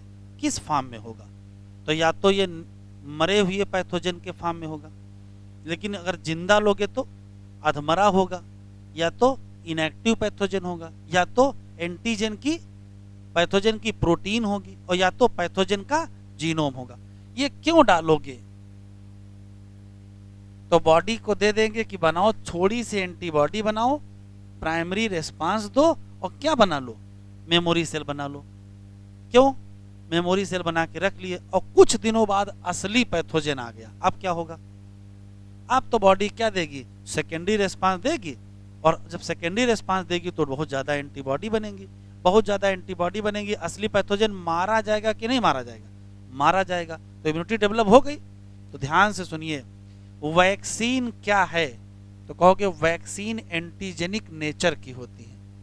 ऐसी होती है एंटीजेनिक नेचर, ये प्रिपरेशन होती हैं, या तो मरा हुआ पैथोजन, या तो जिंदा पैथोजन लेकिन इनएक्टिव पैथोजन, या तो एटीन्यूएटेड पैथोजन, या तो पैथोजन की पॉलीपेप्टाइड, या तो पैथोजन का जीनोम इंट्रोड्यूस करते हैं। क्या करवाते हैं, बॉडी से प्राइमरी रिस्पांस ले लेते हैं, मेमोरी सेल बनवा लेते हैं।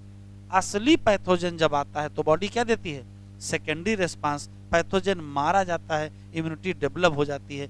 इम्यूनिटी डेवलप हो गई, इसका मतलब क्या हो गया, क्या हो गया, इम्यूनाइजेशन हो गया। इसमें कुछ नहीं लिखना था, अब जैसे कह रहे हैं वैसे लिखो। समझ में बात आ गई है, मैं फिर से रिपीट कर रहा हूं। वैक्सीन क्या है? तो कहोगे ये एंटीजेनिक प्रिपरेशन है। इसमें क्या होता है? कहोगे या तो मरा पैथोजन, जिंदा तो अधमरा पैथोजन, इनएक्टिव पैथोजन, या पैथोजन की पॉलीपेप्टाइड, या पैथोजन का जीनोम। बात खत्म। इसको इंट्रोड्यूस करेंगे, उसको वैक्सीनेशन कहेंगे। बॉडी प्राइमरी रिस्पांस देगी, मेमोरी सेल बनवाएगी। एक्चुअल इन्फेक्शन जब होगा तो बॉडी क्या देगी? सेकेंडरी रिस्पांस देगी। एक्चुअल पैथोजन मारा जाएगा, इम्यूनिटी डेवलप हो गई है। क्या हो गया? इम्यूनाइजेशन। बताओ नेचुरल है कि आर्टिफिशियल है? तो क्या डेवलप कराए हो? आर्टिफिशियल इम्यूनिटी डेवलप कराए हो। लिखो।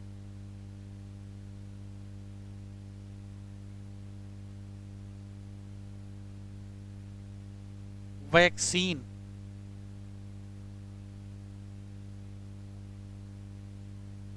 क्या है?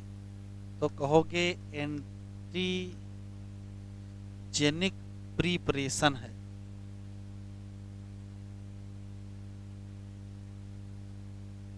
इसमें क्या होता है? कंटेन क्या क्या रख लोगे? तो सबसे बढ़िया है क्या ले लो? किल्ड पैथोजन ले लो, और नहीं तो लाइव पैथोजन ले लो। बस लाइव अगर असली ले लिए तो तब तो बीमारी ही हो जाएगी। तो क्या करें?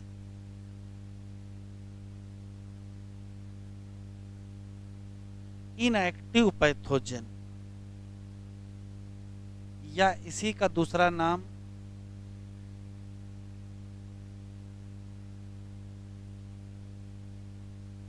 या क्या ले लें?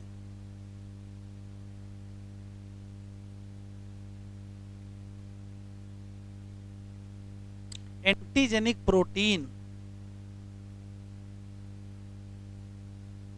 आप पैथोजन, या क्या ले लें? टॉक्सिन आप पैथोजन, ये भी ले सकते हैं। या क्या ले लें?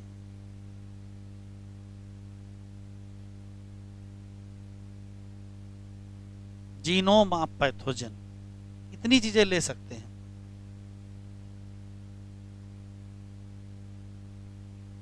इसको इंट्रोड्यूस करोगे इन बॉडी तो बॉडी क्या देगी?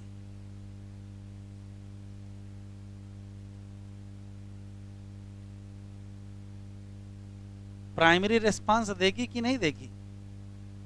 और जब प्राइमरी रिस्पांस देगी तो क्या बना लेगी? कुछ एंटीबॉडी बनाएगी। और क्या बना लेगी?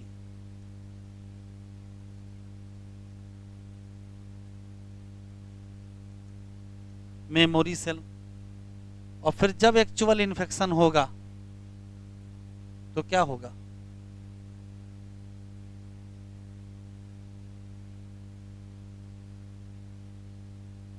आफ्टर वैक्सीनेशन एक्चुअल इन्फेक्शन अगर हो गया तो बताओ क्या होगा? तब बॉडी कौन सा रिस्पांस देगी?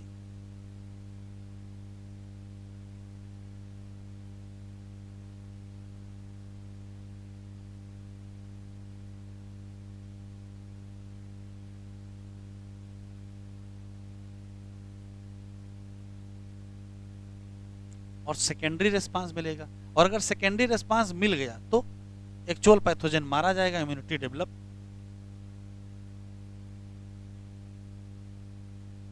किल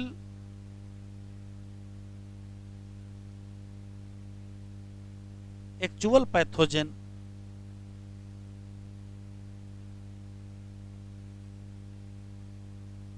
इम्यूनिटी डेवलप हुई कि नहीं हुई? बस बताओ कौन सी है, नेचुरल कि आर्टिफिशियल, एक्टिव कि पैसिव? जल्दी में आंसर दे थोड़ा तड़। ये नेचुरल है कि आर्टिफिशियल है? एक्टिव है कि पैसिव है? भैया एंटीबॉडी स्वयं बना रहे हैं तो कौन सी होगी? नेचुरल की आर्टिफिशियल?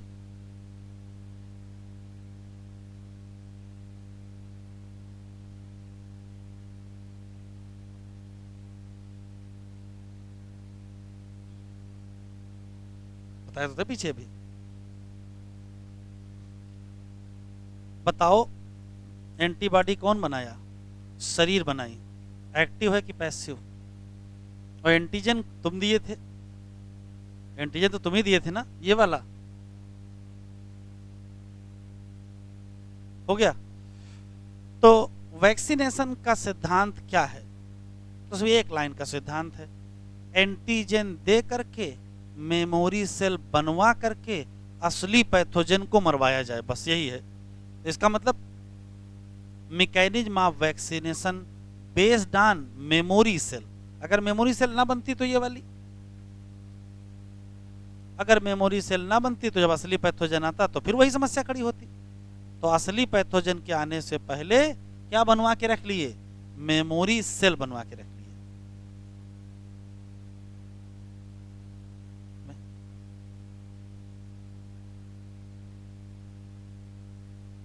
तो लिख लीजिए,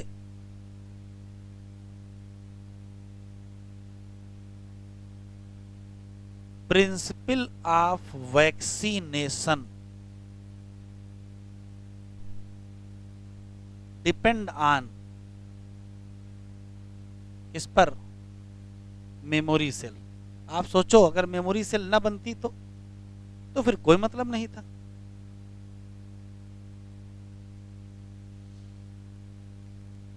इम्यूनाइजेशन दो टाइप का होता है।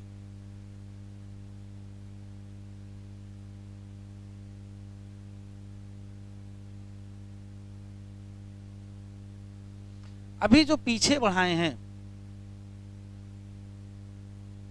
एंटीजन दे के एंटीबॉडी बनवा के इम्यूनिटी डेवलप कराई गई ना, वो कौन सा इम्यूनाइजेशन है? एक्टिव कि पैसिव? तो एक्टिव इम्यूनाइजेशन का मतलब क्या है?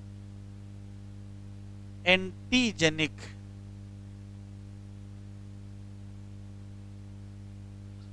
Vaccine given to person to develop immunity.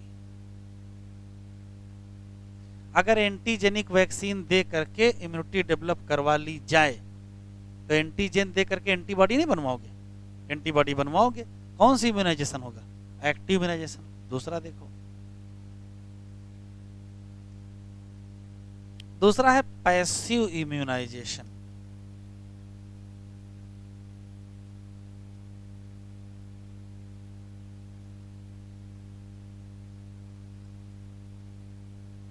अभी बताया, अगर हमारे पास वक्त ना हो एंटीबॉडी बनाने का तो हम क्या करेंगे? तो हम बनी बनाई एंटीबॉडी देंगे। तो यदि बनी बनाई एंटीबॉडी दे करके इम्यूनिटी डेवलप करा ली तो कौन सी होगी? Passive immunization, pre farmed.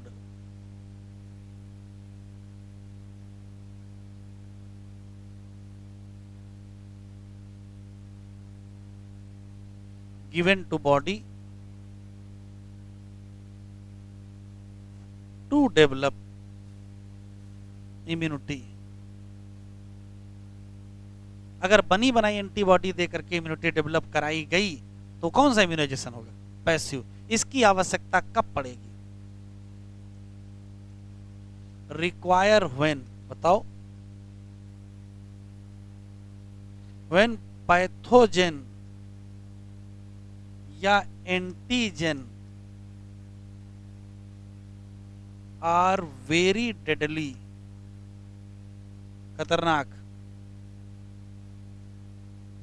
अगर बहुत खतरनाक है तो हम इसका इंतजार थोड़े करेंगे, ये शुरू करेंगे passive immunisation.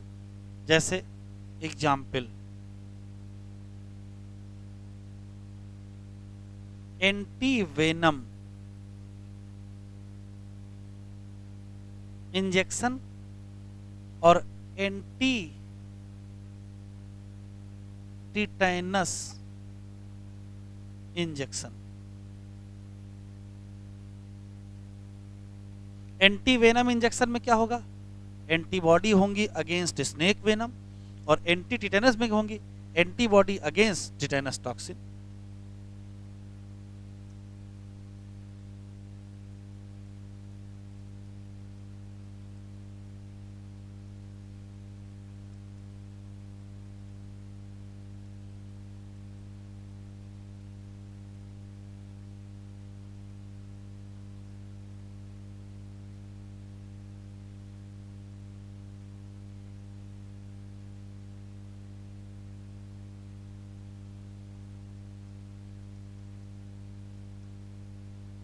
Tetanus toxin.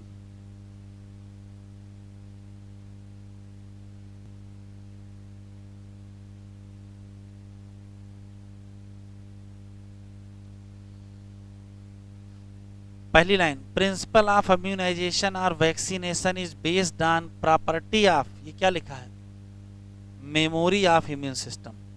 In vaccination, यहां क्या लिखा है, प्रिपरेशन ऑफ एंटीजेनिक प्रोटीन, किसकी ले लो, पैथोजन की, या क्या ले लो, इनएक्टिव पैथोजन ले लो, या क्या ले लो, वीकेंड पैथोजन ले लो, और इसी को कहते क्या हो, vaccine.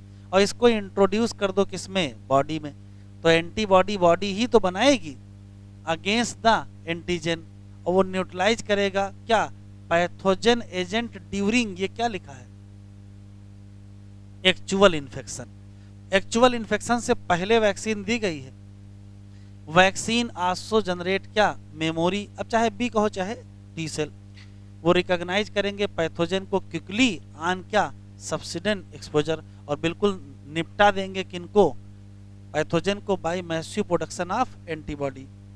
If person infected with deadly microbe, और हमको क्या चाहिए, बहुत क्विक रेस्पॉन्स चाहिए, जैसे किस केस में, टेटेनस, तो हमको डायरेक्ट इंजेक्ट करना पड़ेगा क्या, बनी बनाई एंटीबॉडी, जैसे एंटीटॉक्सिन, इसमें क्या है, preparation containing antibody against to toxin. Even in case of snake bite, injection में जो दिया जाता है उसमें क्या होती है, बनी बनाई एंटीबॉडी होती हैं अगेंस्ट द स्नेक वेनम। ये सब इम्यूनाइजेशन कौन सा है, पैसिव इम्यूनाइजेशन। यहां रटने वाले दो सवाल हैं। जब से रिकॉम्बिनेंट डीएनए टेक्नोलॉजी आई है तब से huge number of vaccine production start हो गया। क्यों, रिकॉम्बिनेंट डीएनए टेक्नोलॉजी के द्वारा पैथोजन की प्रोटीन तो बनवाई जा सकती है ना, और पैथोजन की प्रोटीन का इस्तेमाल ही तो वैक्सीन में करते हैं। जैसे हेपेटाइटिस बी वैक्सीन किससे बनाई जाती है, ईस्ट से। तो पहले लाइन 2 पढ़ लेते हैं फिर लिखेंगे। रिकॉम्बिनेंट डीएनए टेक्नोलॉजी जब से आई है तब से प्रोडक्शन शुरू हो गया किसका, एंटीजेनिक पॉलीपेप्टाइड ऑफ पैथोजन। कहां करवाओगे, या तो बैक्टीरिया में या तो ईस्ट में। Vaccine produce by this approach large scale production शुरू हो जाएगा, और जब लार्ज स्केल प्रोडक्शन होगा तो बढ़िया उपलब्ध हो जाएंगी और सब लोगों को काम आएंगे। जैसे हेपेटाइटिस बी की वैक्सीन बनाई गई किससे, ईस्ट से। तो 2 लाइनें लिख लो फिर एलर्जी पढ़ते हैं।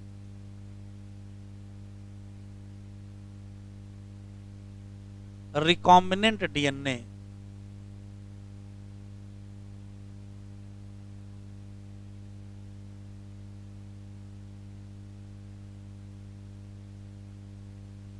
टेक्नोलॉजी से प्रोडक्शन होगा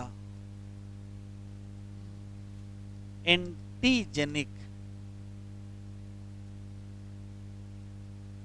पॉलीपेप्टाइड ऑफ पैथोजन, और इस एंटीजेनिक पॉलीपेप्टाइड का क्या करोगे,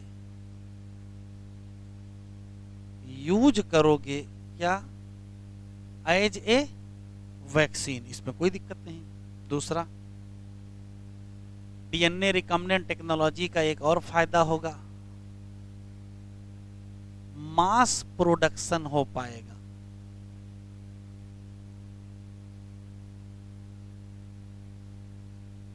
ऑफ वैक्सीन और जिससे बहुत बढ़िया ग्रेटर अवेलेबिलिटी हो जाएगी, सबको मिलने लगेगी। इसका एग्जाम्पल एक दिया है,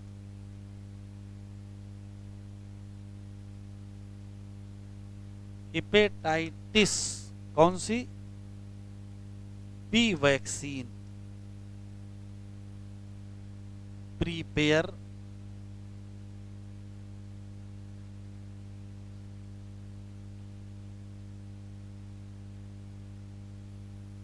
विद हेल्प, इधर देखो जरा, ये एंटीजेनिक प्रोटीन किससे बनवाते हो, तो विद हेल्प आप या तो बैक्टीरिया का इस्तेमाल करते हो और या तो ईस्ट का, लेकिन स्पेशली अगर हेपेटाइटिस बी वैक्सीन कहेगा तो सिर्फ ईस्ट बताओगे।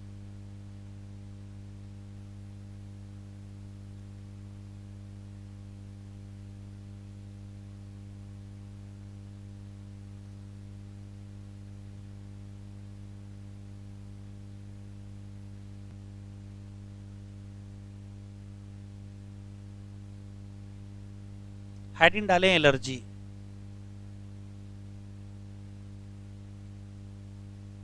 सुन ले, 4-5 क्वेश्चन है केवल। जरा देखें, हम लोगों के इम्यून सिस्टम की विशेष बात यह है कि ये मेमोरी बेस्ड इम्यून सिस्टम है। मेमोरी बेस्ड इम्यून सिस्टम की खास बात है कि ये सेल्फ और नॉन सेल्फ को रिकॉग्नाइज कर लेता है, इसकी खास बात है। कोई भी पैथोजन हमारी बॉडी में आता है, हम उसके खिलाफ रिस्पांस देते हैं। बस रिस्पांस ऐसा होता है कि बाहर पता नहीं चलता है। भाई पैथोजन सांस लिया, पैथोजन गया, पैथोजन मारा गया कि हमको पता चला कि अंदर मारपीट चल रही है। अगर अंदर की मारपीट बाहर पता चलने लगे, अंदर के रिएक्शंस बाहर दिखने लगे, इसका मतलब रिएक्शन ज़्यादा हो रहा है। तो जब कभी हमारा इम्यून रिस्पांस ज़्यादा हो जाता है तो उसी ज़्यादा इम्यून रिस्पांस को कहते क्या है, एलर्जी। सामान्य इम्यून रिस्पांस को तो इम्यूनिटी कहते हैं। तो इम्यूनिटी और एलर्जी में जरा सा अंतर है। पैथोजन आए, पैथोजन मारा जाए और हमारे शरीर को कोई नुकसान ना हो, ये है इम्यूनिटी। पैथोजन आए, पैथोजन तो मारा जाए, बगल में हमारा कोई आर्गन भी डैमेज हो जाए, ये क्या है, एलर्जी। बहुत महीन लाइन है। किसी भी एंटीजन के खिलाफ नॉर्मल रिस्पांस तो इम्यूनिटी और ओवर रिस्पांस तो एलर्जी। एक क्वेश्चन, जिस एंटीजन के खिलाफ ओवर रिस्पांस होता है या एलर्जी होती है, उस एंटीजन को एलर्जन कहते हैं। जैसे जैसे धूल एलर्जन का काम करता है, धुआं एलर्जन का काम करता है, पालन ग्रेन एलर्जन काम करता है, मिट्स इन डस्ट, वो भी छोटे छोटे कण होते हैं, वो भी एलर्जन काम करते हैं, या एनिमल डेंडर, वो भी एलर्जन का काम करता है। और आगे बढ़ते हैं, तो जब इतनी चीज़ें के खिलाफ हमारी बॉडी एलर्जी करती है या एलर्जिक रिस्पांस देती है, तो देती कैसे होगी? तो होता ये है कि जब पैथोजन आता है या एंटीजन आता है तो उसके खिलाफ स्पेसिफिक आईजीई एंटीबॉडी बनती है। वो एंटीबॉडी जो एलर्जन के खिलाफ बनती हैं उसको रिएजिन कहते हैं। एक और क्वेश्चन, क्या हो जाता है कि रिस्पांस गड़बड़ हो गया? तो रिस्पांस ऐसे गड़बड़ हो गया, जैसे मान लेते हैं गांव में किसी के यहाँ आग लग गई, छोटी सी उसकी झोपड़ी, उसमें आग लग गई। तो आग लग गई, अगर मान लीजिए छोटी झोपड़ी है तो 4-6 बाल्टी पानी से वो आग बुझ जाएगी। लेकिन पूरे गांव में हल्ला मचा दिया गया कि आग लग गई है, गांव भर के आदमी वहां पहुंच गए, तो करेंगे क्या? तो जब बहुत ज़्यादा लोग वहां पहुंच जाएंगे तो जिसके घर में आग लगी उसका घर ही गिरा देंगे, इतना ज़्यादा एक्टिविटी वहां करेंगे, अगल बगल वाले घर गिरा देंगे। आग किसके यहाँ लगी है, परेशान किसको कर देंगे? क्यों? ज़्यादा लोग पहुंच जाएंगे। तो भाई अगर कहीं कोई घटना घटी है, अपराधी एक है और पूरे प्रदेश की पुलिस वहां पहुंच जाए तो क्या होगा? जाम लग जाएगा, नहीं लग जाएगा? तो यही गड़बड़ी हुई। किसी पर्टिकुलर एंटीजन के खिलाफ रेस्पॉन्स देने में हमारे शरीर में जो इंफॉर्मेशन सिस्टम है उसकी गड़बड़ी हो गई, सूचना गलत फैला दी गई, छोटा सा एंटीजन आया था और फैला दिया गया कोई बहुत बड़ा दुश्मन आया है। अब जब बहुत बड़ा दुश्मन आया है तो बहुत एंटीबॉडी बननी चाहिए, तो बहुत एंटीबॉडी बन गई। अब जब आप बहुत एंटीबॉडी बन गए तो क्या होगा, अपना कुछ ना कुछ नुकसान तो होगा ही। तो हुआ क्या है, इन्फॉर्मेशन गड़बड़ फैल गई है। और इन्फॉर्मेशन फैलाया कौन गड़बड़ है, दो लोग हैं हमारे शरीर में, एक का नाम है हिस्टामिन और एक का नाम है सीरोटोनिन। यही दो लोग हैं जो अफवाह फैला दिए हैं कि बहुत बड़ा दुश्मन आया है। रियल में ऐसा नहीं है, वो छोटा दुश्मन आया था, अफवाह फैला दिया बहुत बड़ा दुश्मन आया। अब बड़ा दुश्मन आया है तो फिर बड़ी लड़ाई होगी, तो बड़ी एंटीबॉडी बनेगी, बहुत मारपीट होगा। तो जहां मारपीट होगा अगल बगल क्या हो जाएगा, डैमेज हो जाएगा, और क्या मिलेगा, ओवर रिस्पांस। कैसे बचें और किनको ज्यादा होता है? तो सबसे पहला है कि भैया ऐसी कोई दवा लो जो हिस्टामिन को दबा के रखे, तो एंटी हिस्टामिनिक ड्रग लेनी पड़ेगी। और क्या लेना पड़ेगा, इम्यूनिटी ही तो गड़बड़ कर रही है, तो इम्यूनो सप्रेसेंट ले लो, कार्टिसाल हार्मोन ले लो, एलर्जी घट जाएगी।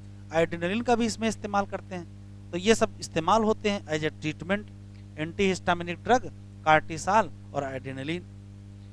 किन लोगों को एलर्जी ज्यादा होती है, तो कहोगे मेट्रो सिटी के जो बच्चे होते हैं उनको एलर्जी ज्यादा होती है। क्यों, मेट्रो सिटी में 20 मंजिल की बिल्डिंग है, 20वें माले पे रह रहे हैं, तो बच्चा साल में 2-3 बार नीचे उतर के आता है, बाकी तो 20वें माले पे रहता है, तो धूल वहां कम होगी ना, तो जीवन कभी धूल का धुएं का उसका एक्सपोजर होगा ही नहीं।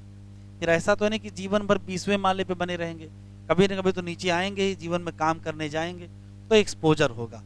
तो ध्यान सुनिएगा, अर्ली लाइफ में जीवन का जो शुरुआती समय है उस समय बहुत ज़्यादा प्रोटेक्टेड इन्वायरमेंट में बच्चे रखे जाते हैं कि बिल्कुल धूल न लगने पाए, उसको धुआं न लगने पाए, उसको मिट्टी न लगने पाए। तो अर्ली प्रोटेक्टेड लाइफ में होता क्या है, जब बाद में वो व्यक्ति बड़ा होगा और पहली बार धुआं खींचेगा तो उसी दिन उसको क्या हो जाएगा, अस्थमा प्रेसिपिटेट कर जाएगा। तो मेट्रो सिटी में लोगों को एलर्जी ज़्यादा होती है। क्यों, क्योंकि बहुत ज़्यादा अर्ली प्रोटेक्टेड लाइफ मिलती है। तो क्या करना चाहिए, तो बच्चों को जितना ज़्यादा धूल में खिलाएंगे उतना ज़्यादा वो क्या होंगे, मजबूत होंगे। गांव में किसी को एलर्जी नहीं होती है, गांव में गलियारा होता है, उसमें ढेर सारा धूल होती है, जाते हैं उसी में लौट के आते हैं, खूब कूटे जाते हैं, फिर नहलाए जाते हैं, टीका वीका लगा फिर भेजते, फिर जाके लूट लेते हैं। ठीक है, गांव के बच्चों कभी धूल से एलर्जी होगी, कभी एलर्जी नहीं होगी। किसको होगी, मेट्रो सिटी वालों को। अच्छा, कभी कभार ये नहीं पता चलता कि एलर्जी किससे है, धूल से है कि धुएं से है कि मिल्क से है कि दाल से है कि काहे से है। तो क्या करते हैं, तो ध्यान से सुनिए, एनसीईआरटी में एक लाइन लिखी हुई है, क्या, जिस पर्टिकुलर में एलर्जी कोई होती है तो सस्पेक्टेड एलर्जन होते हैं। मान लेते हैं उसको शक है कि हमको गेहूं की प्रोटीन से एलर्जी है, तो उसको गेहूं की प्रोटीन थोड़ी सी दी जाएगी और फिर उसका असेसमेंट किया जाएगा कि देखें कौन से सिम्टम आए हैं कि नहीं आए। अगर सिम्टम गड़बड़ आ गए तो कंफर्म है कि हाँ गेहूं की प्रोटीन से एलर्जी है, और नहीं आए तो एलर्जी नहीं है। याद क्या रखोगे, 7-8 क्वेश्चन है, फिक्स क्वेश्चन याद रखोगे। Normal response immunity, exaggerated response allergy. किसके खिलाफ आई, एंटीजन के खिलाफ आई। नाम क्या, एलर्जेन। एग्जाम्पल क्या, डस्ट है, स्मोक है, एनिमल डेंडर है, मिट्स है, यही सब है, पॉलन ग्रेन है। इसके खिलाफ एंटीबॉडी बनी, कौन सी, IgE। कहते क्या है, रिएजिन। क्या हो जाता है, हिपैरिन, हिस्टामिन, सीरोटोनिन वगैरह ज्यादा निकलते, कहाँ से, मास्ट सेल से। इलाज क्या है, इलाज है एंटी हिस्टामिनिक ड्रग लीजिए, कार्टिसाल लीजिए, एड्रीनलिन लीजिए। और किन लोगों को ज्यादा होती है, मेट्रो सिटी वालों को ज्यादा होती है। क्यों होती है, गोदी से उतरने ही नहीं दे रहे हैं, बहुत ज्यादा अर्ली प्रोटेक्टेड लाइफ देते हैं। ठीक है, तो अगर अर्ली प्रोटेक्टेड लाइफ नहीं देंगे तो एलर्जी से बचे रहेंगे। जो सस्पेक्टेड होते हैं उसमें हल्का सा एलर्जन देंगे और सिम्टम देखेंगे, अगर सिम्टम आ गए इसका एलर्जी है, वरना नहीं है। तो स्पेशल सवाल जो एनसीईआरटी में नहीं लिखे हैं, अस्थमा क्या है, एलर्जिक डिजीज है, कब दिखती है, तो ऑन एक्सपोजर ऑफ डस्ट, ये डस्ट के एक्सपोजर से प्रेसिपिटेट होती है या फिर पॉलन ग्रेन के एक्सपोजर से भी प्रेसिपिटेट हो सकती है। मैं पॉइंट लिख रहा हूं, पॉइंट लिखेंगे, लिखें नॉर्मल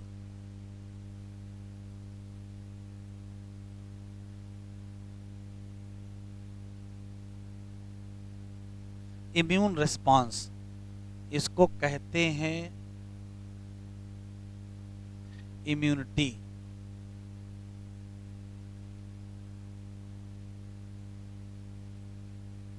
एग्जागरेटेड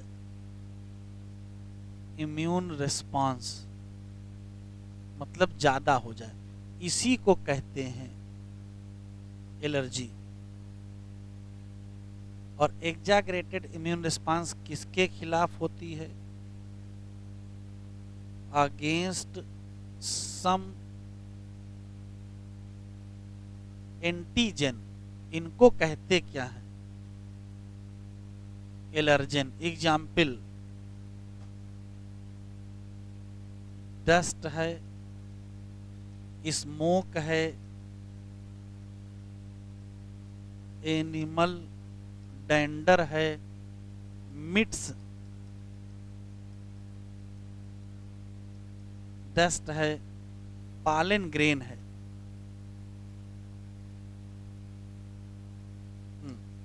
छोटे छोटे कण, पॉलन ग्रेन एलर्जी पार्थिनियम याद है?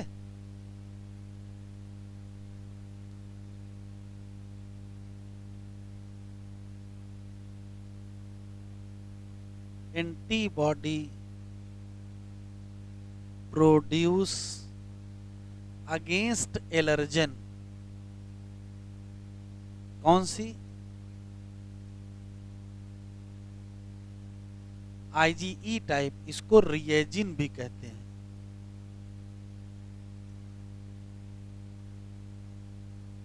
हाँ, सिम्पटम बताओ तो, सिम्पटम तो भूल ही गए। आंखों में पानी, वाटरी आई, रनिंग नोज,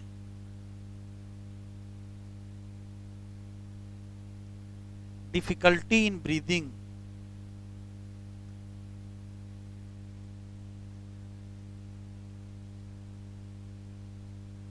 कफिंग, स्नीजिंग, यही तो होगा सिम्टम। गए थे पहाड़ घूमने और वहां खींच लिए पॉलन ग्रेन, वो बस छींकने खांसने लगे, वहीं से लौट आए। वापसी टिकट 4 दिन बाद का था, उसी दिन शाम को लौट लिए।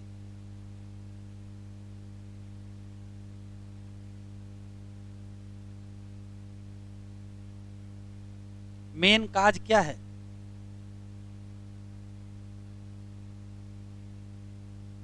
मेन काज है हिस्टामिन और सीरोटोनिन सिक्रीशन। कहां से लाओगे? मास्ट सेल ना मिले तो बेसोफिल, है ना?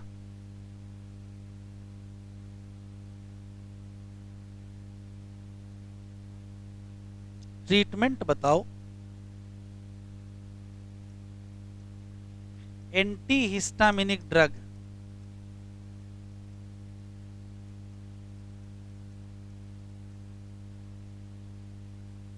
एंड और क्या यूज करोगे?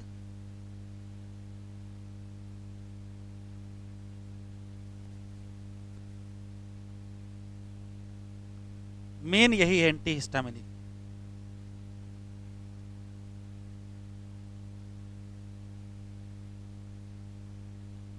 एलर्जी कॉमन किनको है?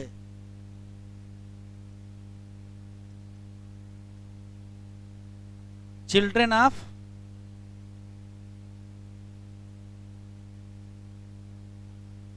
Metro city. क्यों? मोर प्रोटेक्टेड इन्वायरमेंट,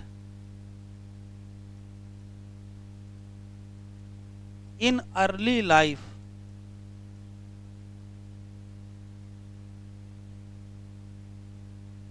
फिर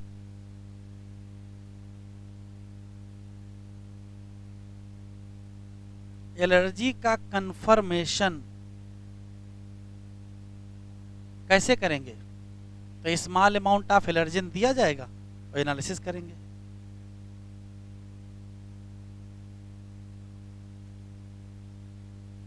स्मॉल अमाउंट ऑफ एलर्जिन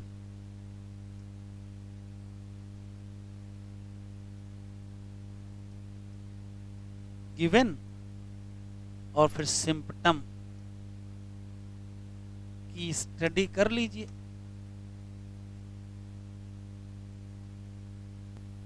चलो एक और पढ़ लो बस। अरे ऑटो इम्यूनिटी 5 लाइन है 4। ऑटो इम्यूनिटी, जब इम्यूनिटी ऑटो से आए हैं तो ऑटो इम्यूनिटी ऐसा नहीं है, ध्यान से सुने। ऑटो इम्यूनिटी क्या है? तो हम लोगों का जो इम्यून सिस्टम है वो मेमोरी बेस्ड इम्यून सिस्टम है ना, और जिसके पास एक योग्यता है कि वो सेल्फ और नॉन सेल्फ को क्या करता है, डिटेक्ट कर लेता है। लेकिन कभी कभार किसी जेनेटिक डिफेक्ट के चक्कर में ये सेल्फ और नॉन सेल्फ के डिटेक्शन में दिक्कत आ जाती है। मतलब पैथोजन को तो मारेंगे ही, अपने सेल को भी मारने लगेंगे। यदि अपनी ही इम्यूनिटी अपना ही नुकसान करने लगे तो इसको क्या कहोगे? Auto immunity. और अगर बीमारी हो जाए तो ऑटो इम्यून डिसऑर्डर। जैसे तो एनसीईआरटी में एक एग्जाम्पल दिया, कौन सा? Rheumatoid arthritis. लेकिन हैं और भी, रिमेटॉइड आर्थराइटिस भी सीखा है, रिमेटिक हार्ट डिजीज भी सीखा है, ग्लोमेरुलोनेफ्राइटिस कहाँ पढ़े थे? स्कीट्री में दिया, वो भी ये भी है। माइस्थीनिया ग्रेविस लोकोमोशन में, वो भी ऑटो इम्यून डिजीज है। तो हाशीमोटो डिजीज याद रखेंगे, ये थायराइड ग्लैंड में होती है। हाशीमोटो डिजीज ये भी क्या है? Auto immune. सोरियासिस भी क्या है? Autoimmune disease. विटिलिगो भी क्या है? Autoimmune disease. Even systemic lupus erythematosus last year आई है, SLE, ये भी क्या है? ऑटो इम्यून डिजीज है। फिर से सुन लेते हैं फिर लिखेंगे। हमारे इम्यून सिस्टम की खास बात यह है कि वो सेल्फ और नॉन सेल्फ को डिटरमाइन कर लेता है कि ये अपनी सेल है और ये अपनी सेल नहीं है। जो अपनी सेल नहीं है उसी के खिलाफ तो एंटीबॉडी बननी चाहिए। कभी कभार जेनेटिक डिफेक्ट के चक्कर में हमारा इम्यून सिस्टम फेल हो जाता है और अपनी सेल को पहचान नहीं पाता है। अपना ही इम्यून सिस्टम अपने ही खिलाफ काम करने लगा तो इसको क्या कहोगे? Auto immunity. और बीमारी को auto immune disorder. Auto immune disorder का एक एग्जाम्पल तो एनसीईआरटी में दिया है, कौन सा? Rheumatoid arthritis. और 4-5 हम आपको और बताएंगे, लिखो।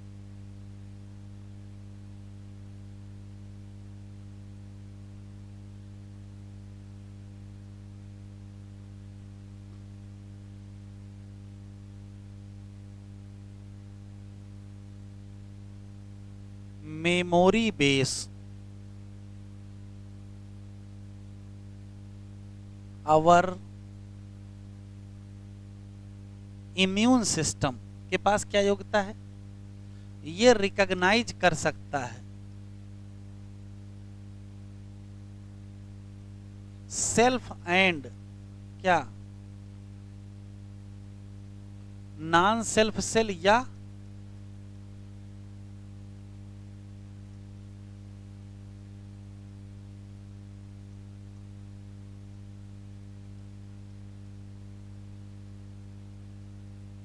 Foreign organism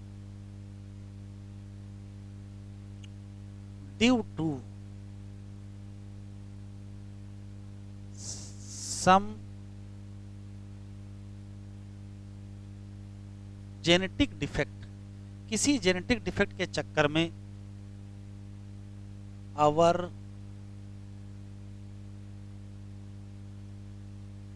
immune system fail to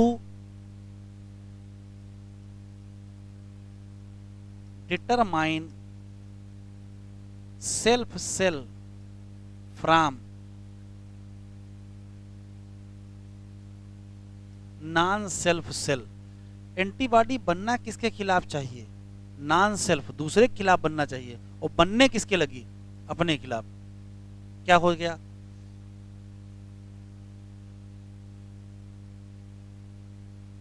ये एक्ट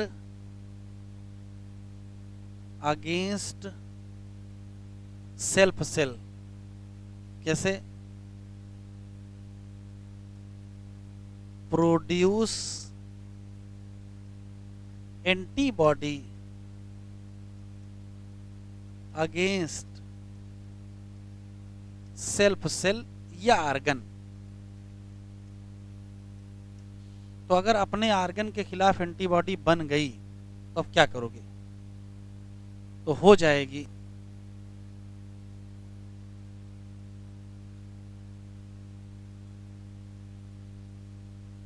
ऑटो इम्यूनिटी और auto immune disorder.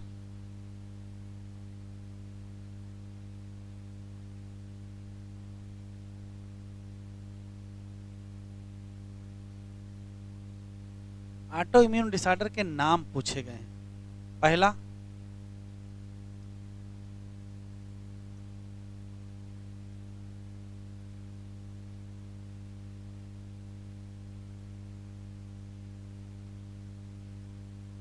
Rheumatoid arthritis, कुछ नाम स्पेशल लिख लो। Rheumatic heart disease, myasthenia,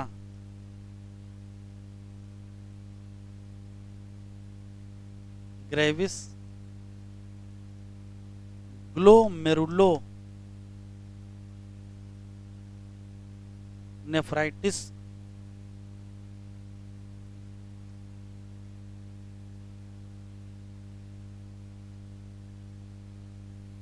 grapes disease सुने हो?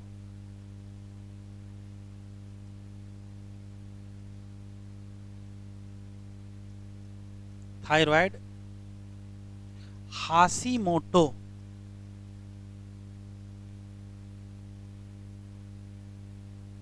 Disease of thyroid,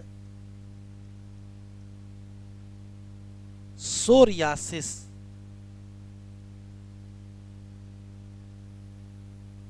vitiligo,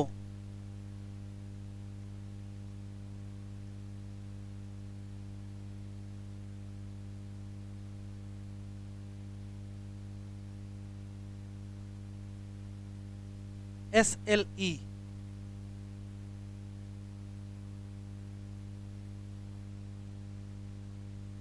systemic lupus इरिथमेटस।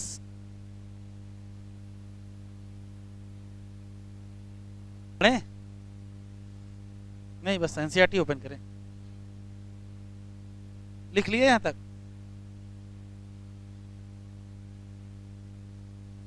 चलो देखो,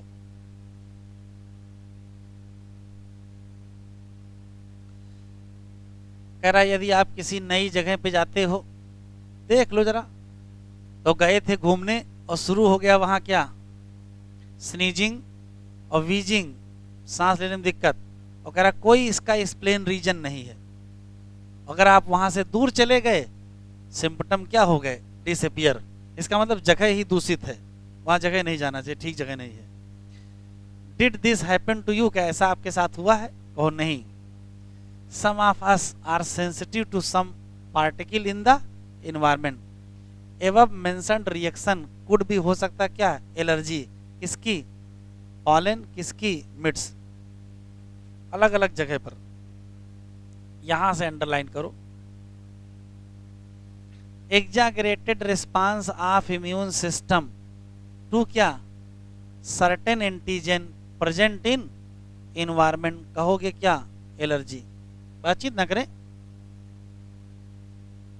substance against which such immune response is produced is called allergen, antibody produced against this IgE। Common example of allergy या allergen कौन से हैं? Dust है, pollen है, animal dander ETC। Symptom of allergic reaction, sneezing होगी, watery eye होगी, running nose होगा, difficulty in breathing होगा। Allergy is due to release of chemical, कौन सा? हिस्टामिन और सीरोटोनिन। कहाँ से? Mast cell. For determining the cause of allergy, patient को एक्सपोज करो या इंजेक्ट करो बहुत small dose of possible allergen और फिर रिएक्शन को स्टडी करो। यूज करो ड्रग जैसे एंटी हिस्टामिनिक ड्रग, एड्रीनलिन और क्या, कार्टिसाल या स्टेरॉइड। ये क्विकली रिड्यूस कर देंगे क्या? Symptom of allergy. पता नहीं कैसे, somehow modern day life style result in lowering the immunity and more sensitive to allergen. More and more children in metro city of India suffer from allergies जैसे asthma. क्यों? sensitivity to the environment. This could be because of, क्या लिखा है? protected environment provide in autoimmunity. memory based acquired immune system higher vertebrate में है। इसके पास योग्यता है कि ये डिफरेंशिएट कर सकता है फॉरेन ऑर्गेनिज्म को। कहाँ से? Self. We are still do not understand, अभी तक हम बहुत ज़्यादा इसको समझ नहीं पाए, फिर भी दो अंदाजा है। हायर वर्टिब्रेट के पास योग्यता है कि वो फॉरेन मॉलिक्यूल को as well as foreign organism को डिस्टिंग्विश कर सके, लेकिन ज़्यादातर इम्यूनोलॉजी एस्पेक्ट मानते हैं। दूसरा, due to genetic and other unknown reason, बहुत सारे कारण भी नहीं पता है। बॉडी अटैक क्या? Self cell result on damage of body and it is called autoimmune disease. Rheumatoid arthritis which affect many people in our society is an autoimmune disease. दिया केवल एक है और पूछ कई रहे हैं बस।